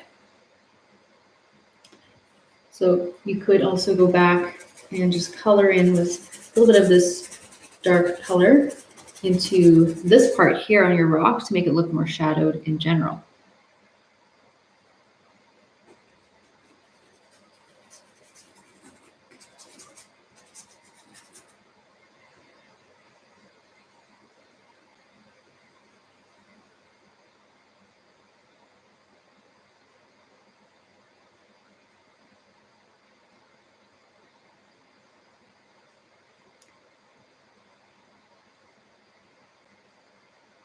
Okay, and we can also add in at the same time the start of a highlight because it's still a little bit damp and wet. You just add more white into, oops, I just dropped my brush.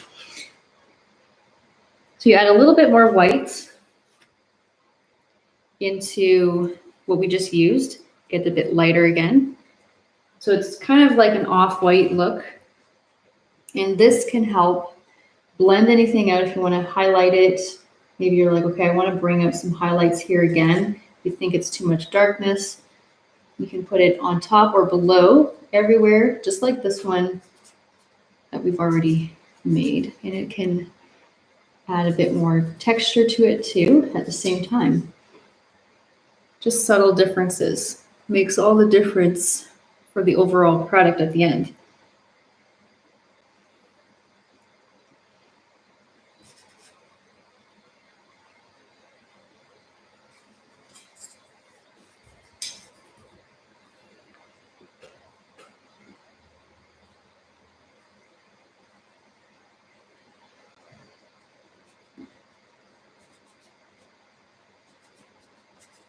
And once you're done with that, playing around with it, then we can go to our darker grays. However, while you're still doing that, something you can do just as above and beyond technique if you want to add it in. So if you're thinking, I want to add this in, you can do this. You can switch to, I'll show you how to make it. Let's take some yellow and red around the equal parts. A little tiny touch of black, not too much. Let's see how I'm keeping the colored brown, some dirty contaminated white. Now you have a little bit of color. You can add a touch more, say red, if you wanted to make it less yellow looking. I find white really helps to keep it light. Keep it on the lighter side. Wipe off some of the paint. You can add a little bit of this orangey brown, should you choose. You can see how it looks in mine. You can decide if you want to add it in. Just wipe off some of the paint and just lightly brush it in. See that extra bit of color?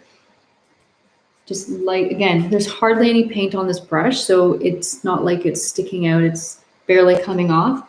Lightly add it in. Again, subtle and nice. I like the color, just a bit of color. You can go crazy with this color if you wanted. So optional, but you can keep it simple without having to do this. I kind of like it. I can't remember if this was in the original or if this is something I just accidentally did, or I may have put that into this painting.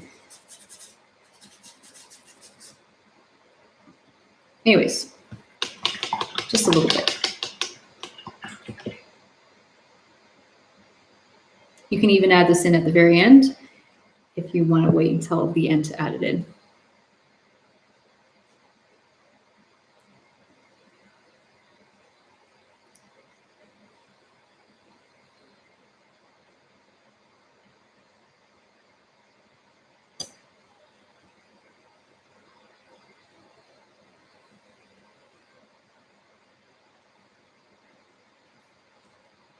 All right. Now, let's take our darker gray like we did for the other rock over here. A little bit of water, probably your detailed brush.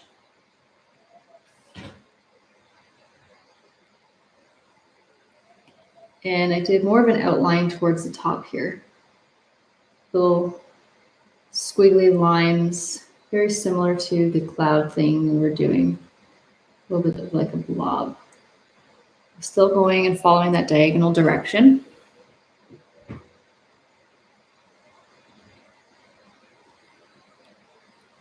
Sometimes, make it really thin, a little bit of a gap, and then you can also follow along where it's already a bit darker from that other gray we just made.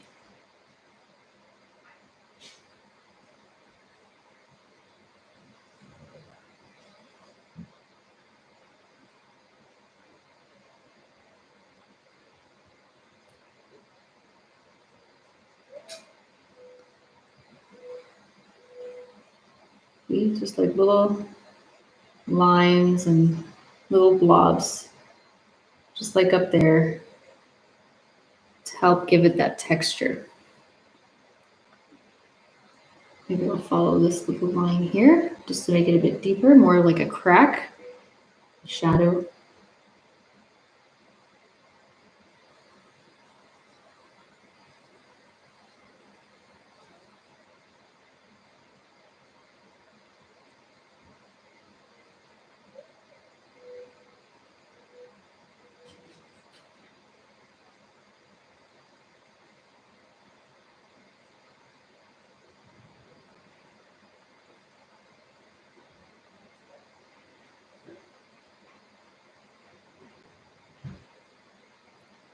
And if you're looking to do more of those cracks, like for example, right here in this corner, this is kind of where I've done it. Just let your wrist do a lot of the work. You can even do a crossover. It's like an actual more looking like a crack in the rock. See like how it's making more of an X, but it's a little bit more, you can make it more flat looking. You can make it, depending on the angle too. You can have it more upright. I don't think it matters too much as long as you like how it looks. Maybe I'll have another one forming over here. So just taking a bit more water and paint, trying to keep it very consistent. Maybe make it a bit thicker.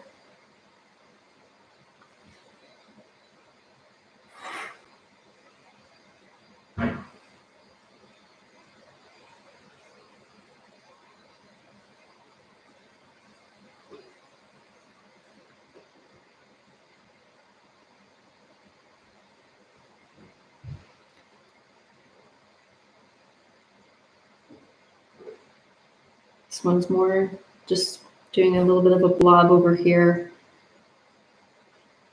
Trying to change up the technique now and again so it doesn't look like it's all the same. It's more random.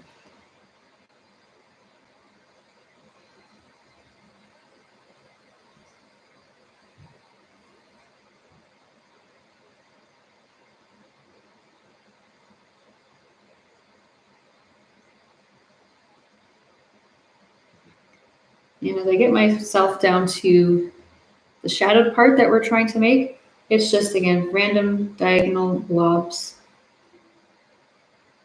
bits of color with the dark gray. Keep it mostly shadowed and dark down here.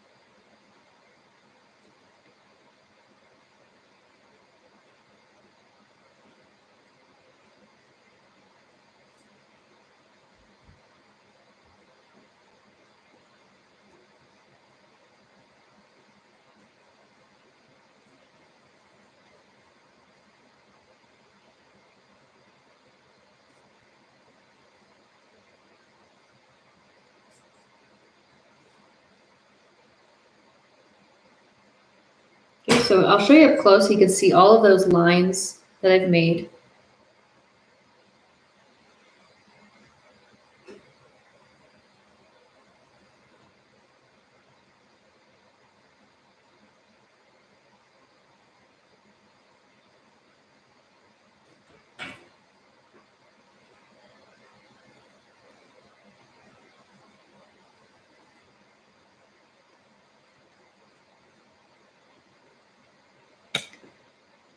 So I'm checking in. It seems like we're very concentrated on this. I know this is a very concentrated, this is a step that you need to really focus and probably get in the zone too and can't stop because it's actually pretty fun.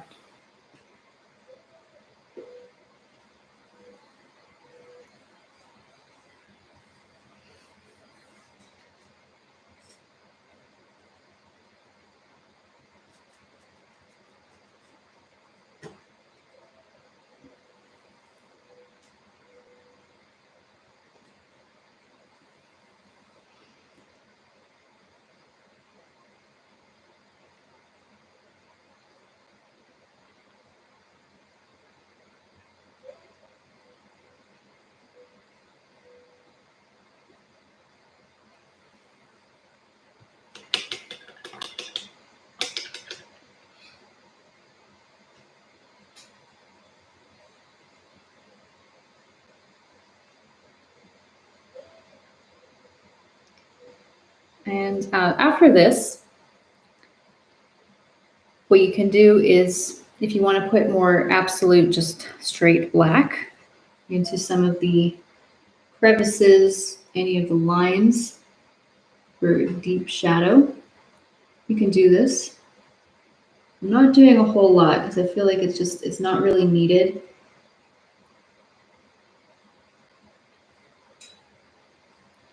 And then any extra highlight, but all we have to do is finish up with our trees, and I'm going to show you how to make those very fun trees.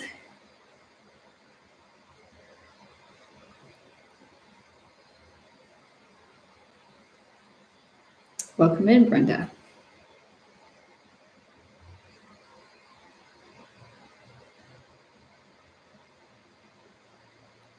It's more just trusting yourself, trusting that it's going to come together.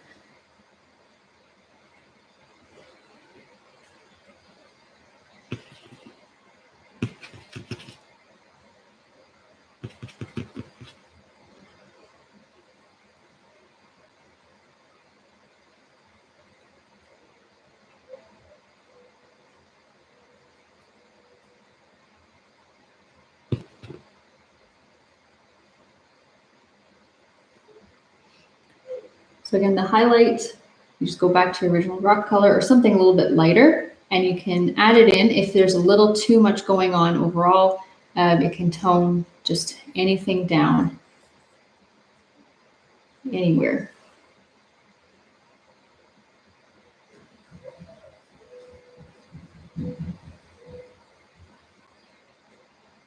You can go in between some of the cracks and make things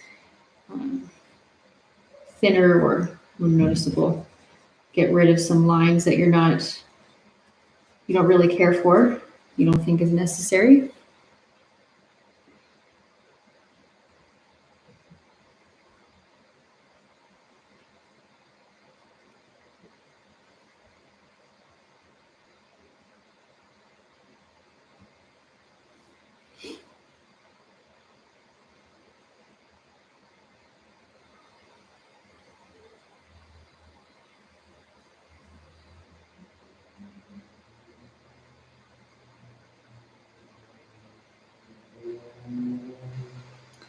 And just before we start the trees, anything you want to add to with your detail brush, you can add little like squiggly lines close together in certain spots to create just some patterns here and there in the rocks, maybe little blobs.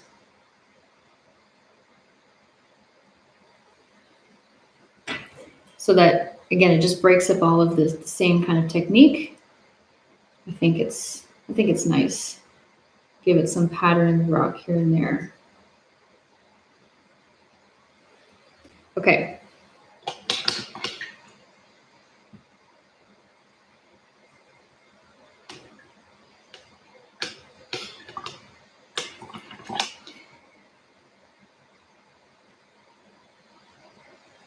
All right, let's do our trees. So you can take straight black and make it as your tree color. That's what I did over there in the original. However, if you want to do, again, more of an earthy tone, you can do brown with me. I'm going to make brown just for this one, and you can otherwise just take plain black, like how I did in the original painting.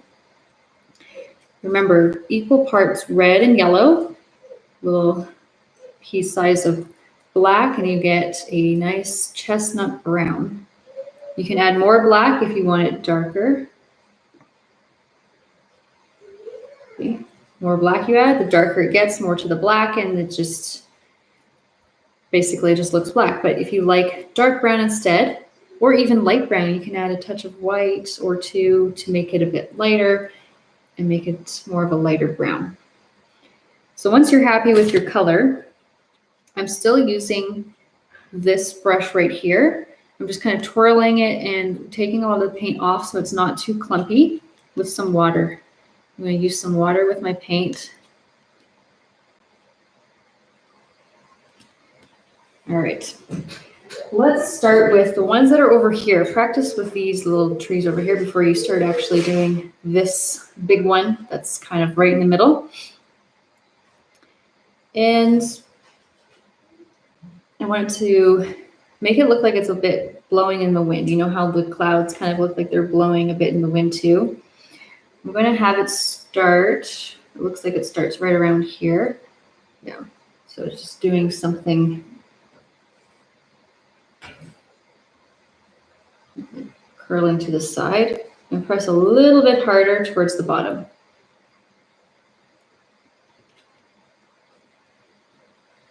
Slightly slanted.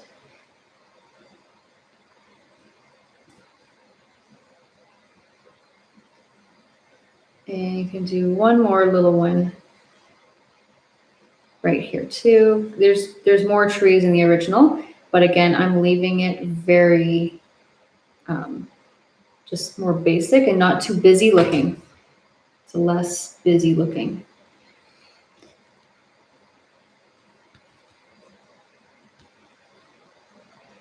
More water and paint. So how we branch off, because we're practicing with this one, right? How we branch off is we just going to press inside and, make a little kind of squiggly line, not too squiggly, but not like a straight stick. And maybe some overlap. Just lightly press.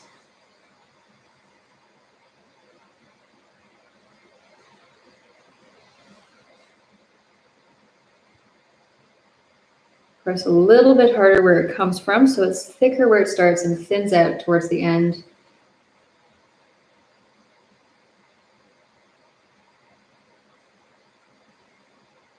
And have one more on the other side, but I'm gonna leave it pretty simple there before we get to our main tree. So we're just letting that dry, and the leaves are gonna cover most of the ends of your branches. You just wanna make it look like there's some branches.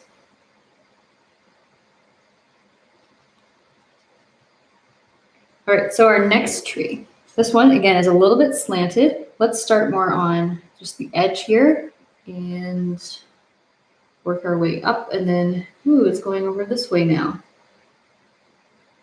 Press a bit harder at the bottom because it's thicker down towards the end.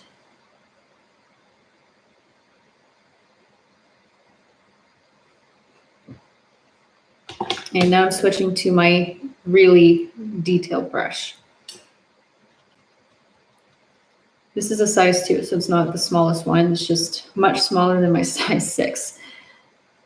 And from here, again, think in terms of gnarly and squiggly, wavy lines. Lightly touch. Use it. Hold your brush a little further back on the handle, and you can let your wrist do a lot of this work and just kind of flick it away. So in between here, you can just start making more of your branches.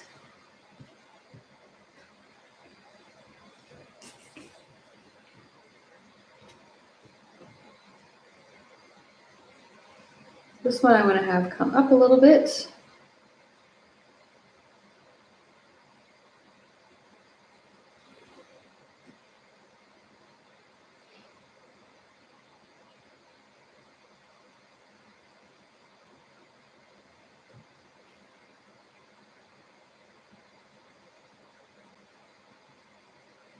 Notice how they're mostly going upwards towards the sun.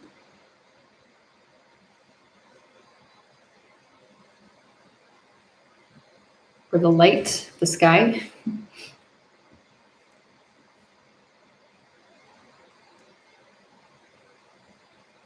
And what's great is you can add more branches after the fact too. So if you decide later you want to add more, that is perfectly okay.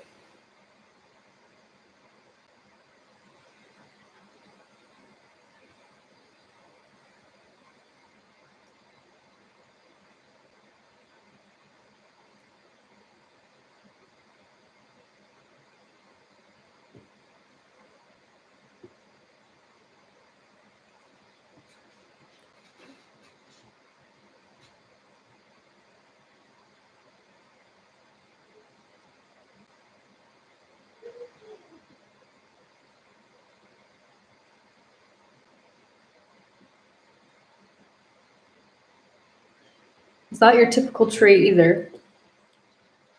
So it's all coming from this branch as I work my way down. It's little gaps here and there, and then maybe just press a bit harder and then thin it out.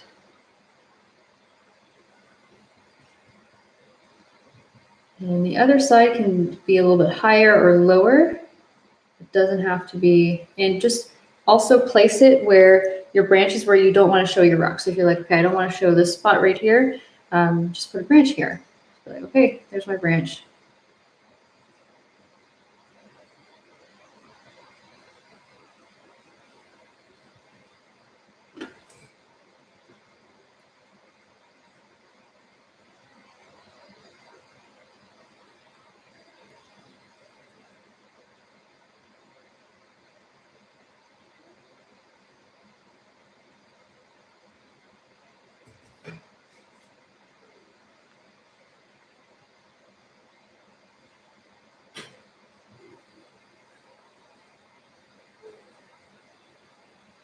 So we're going down. See, just a little bit of difference.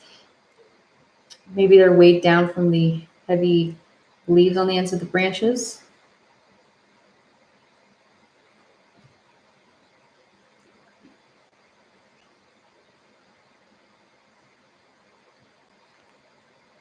You can overlap and just make some squiggly lines going around some of your branches to make it look like they're intertwining. That's always fun.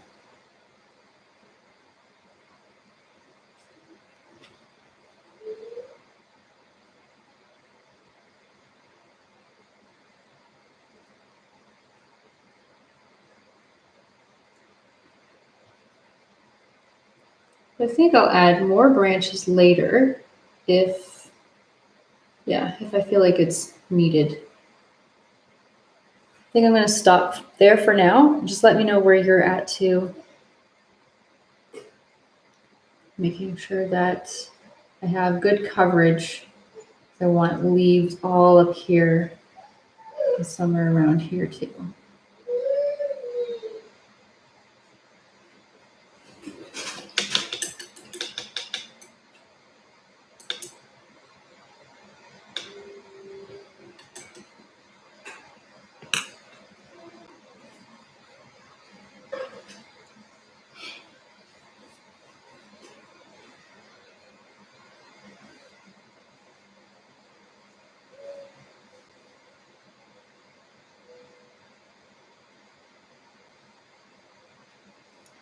And who's ready for leaves?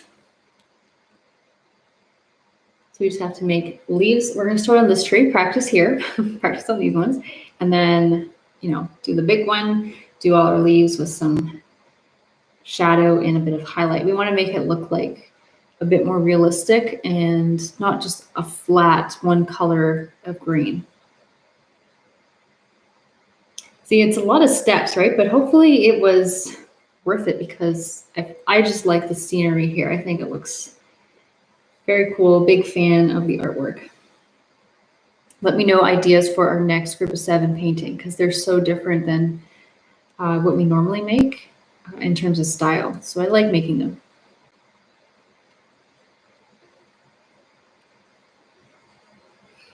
All right, now for our leaves on the ends of the branches, you can just keep in mind too, you don't have to go to every single end of your branch and make a bunch of leaves.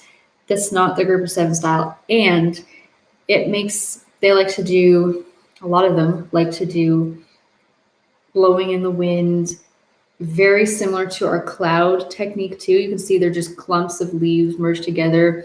They're not blowing away in little pieces. It's all very, they're all close together in terms of blobs of leaves and bunches of them. I'm going to use blue and yellow to start mixing, and I'm going to just mix in my previous green that I had before. I don't mind. It helps make different greens and that earthy tone. Remember we made that earthy tone green for the grass over here? It was pretty much this. You can add a little bit of brown. That's going to help make it more muddy green. So we're starting with this, and I like a bit more of a teal color. I want to make it a bit more teal, so I'm going to take another scoop of blue and make it a bit more of a forest green teal look.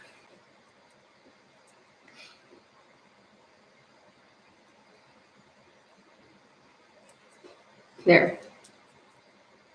Definitely a bit more of the forest green and a bit more teal looking.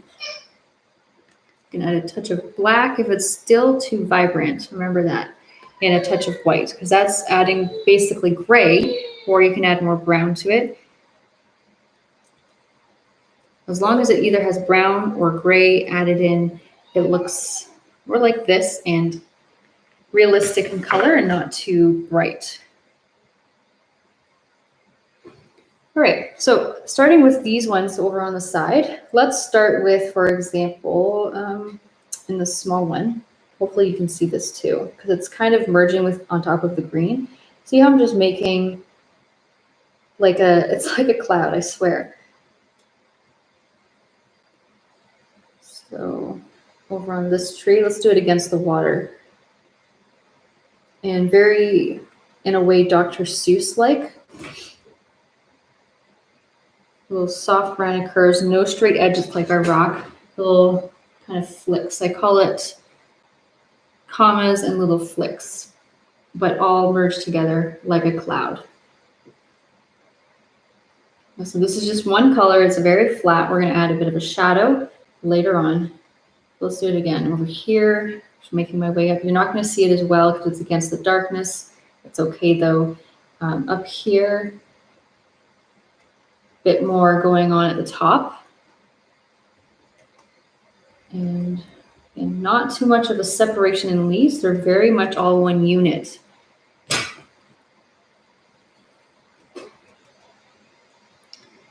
So if I just take white paint on my brush here, you don't have to wash it off. You can add the highlight in. You can see the highlight right away, how it looks against the background. And you're mostly sticking towards the top here. See how it's a little bit separated? I want to merge it a bit more together. Make it more of a unit in the highlight. And you can also take, when you're adding your white, if you, again, like the teal, you can add a touch more blue to keep it more teal looking. I really like that minty green teal.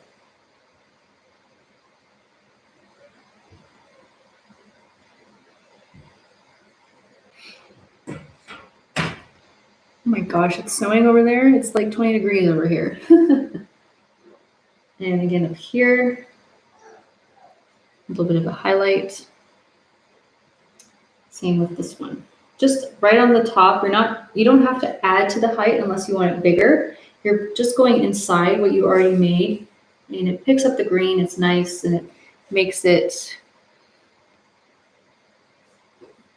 more colorful in terms of different shades of green forming as a highlight, just by using white, because that's just white, and it makes it, again, highlighted, lighter, and now you have different greens forming.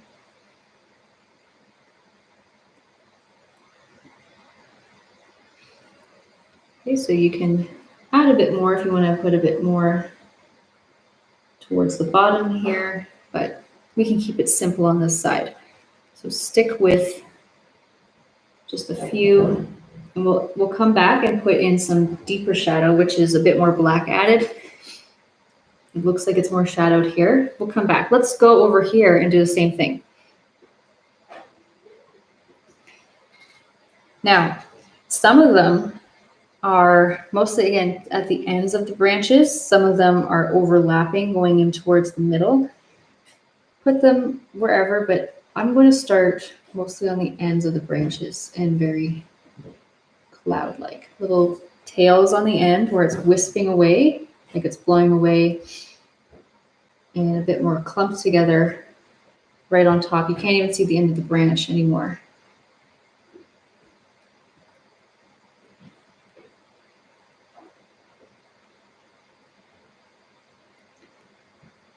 Let's put another one up here. Let's start working on this top part here. Remember, think more one unit in terms of leaves, but make some separation. So here's a leaf clump, okay, separation, another little leaf clump. This one up here is more giant leaf clump, not too much gaps and holes in these bunches of leaves.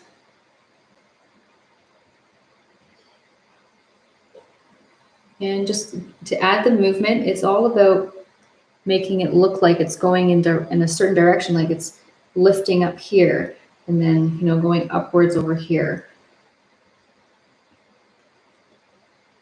It's all blowing towards a certain side, which it seems to be when we made it. Looks like it's blowing mostly in one direction.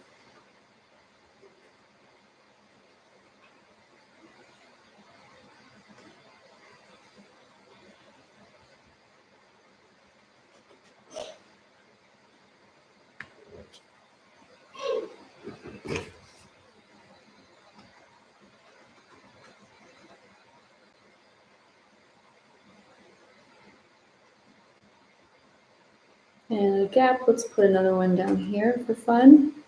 A little clump right here, a little tail on the end, and another one over here.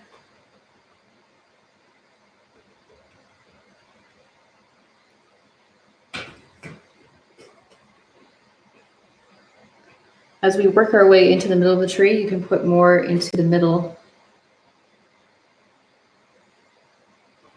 And you'll notice that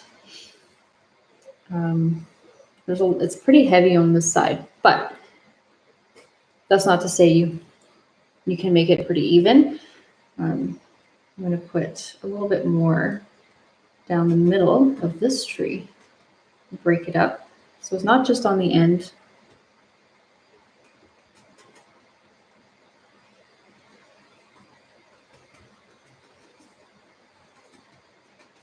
There's a lot of overlap as we get towards the bottom here. It's very busy looking, and just make it to your liking. If you find that you prefer showing more of your rock and not covering with leaves, then you can mostly keep it at the tops. I kind of like it with less leaves overall, but that's just my preference. In the original, there's just a lot. And be strategic about it. Put it in spots that you're like, okay, I don't mind covering this spot here. I don't care for this spot here. Just put some leaves.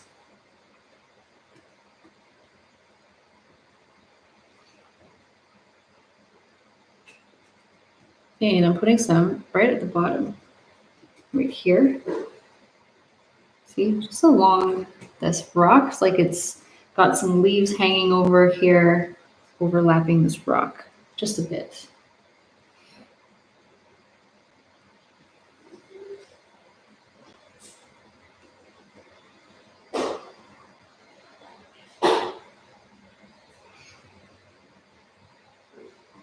I think I'm going to keep it more simple for this one, not as covered as the other one. I like it less busy. That's just my preference. And if you like the same, keep it in mind as you're doing this. Try to make it less busy. I am going to make it pretty filled at the bottom here, heavy with the leaves at the bottom.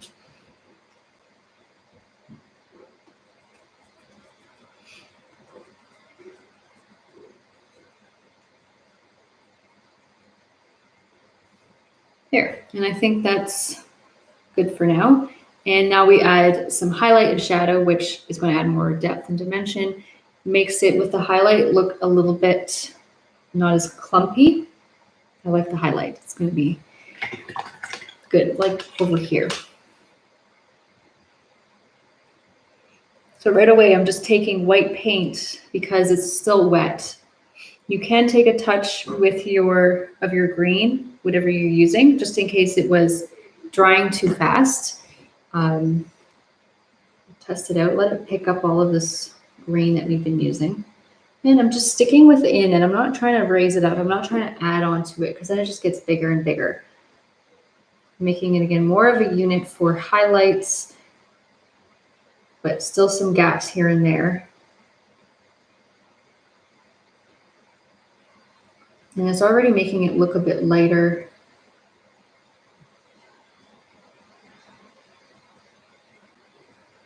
Overall.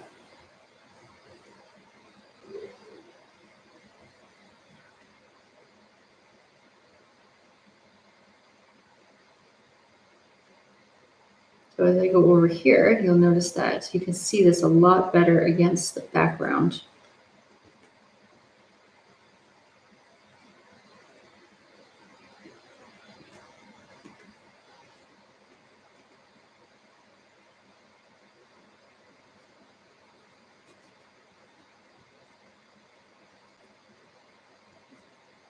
And how's it going for you guys? Hopefully the highlight is making it look like a world of difference, more depth just with one color, adding one color. And there is a bit of a shadow added, which is optional too. And this is all just the same technique that I've been doing as I originally made my leaves. So I'm not doing anything different, except they're not as big because I'm not going to the bottom. I'm leaving the bottom more shadowed. So that could also just be your shadow if you don't want to add an extra bit of shadow.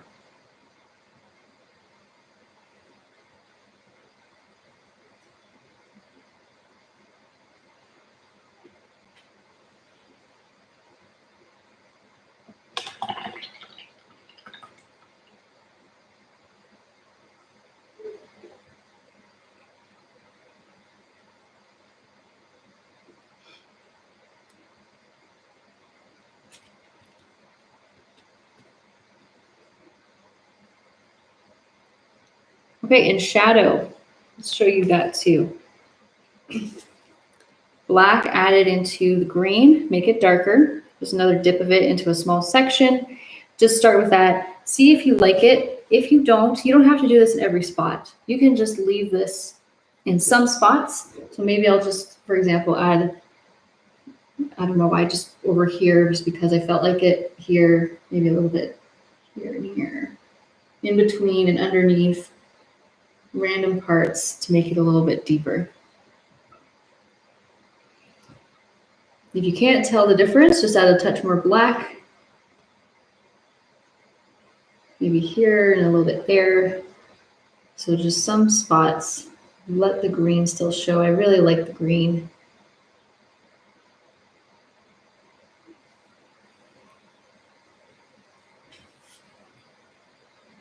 Maybe underneath this little highlight here before it gets into the next one, you can break up that section.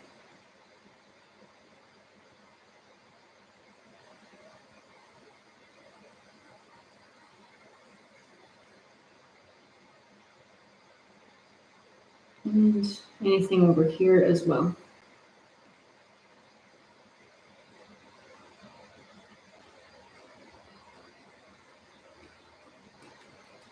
Okay, so that basically finishes it up. What did you guys think?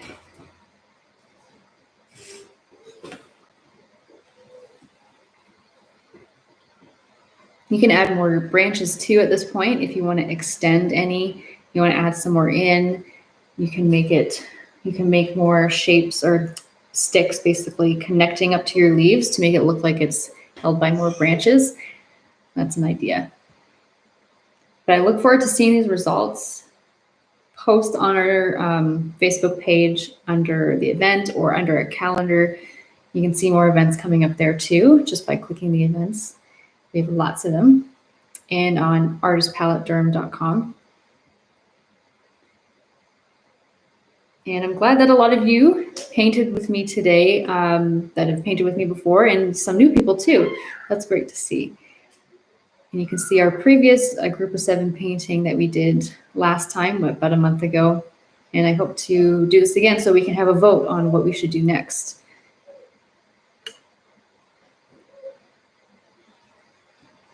Yes, fresh eyes the next day. Yep, for sure. All right. Thanks for joining, guys. This will be up forever. You can rewatch this. You can finish it up. I know that you like to take your time, do it in segments and parts. Okay. Have a great day, guys, and I'll see you another time, hopefully. Subscribe, and you can see us on Facebook, what's coming up too.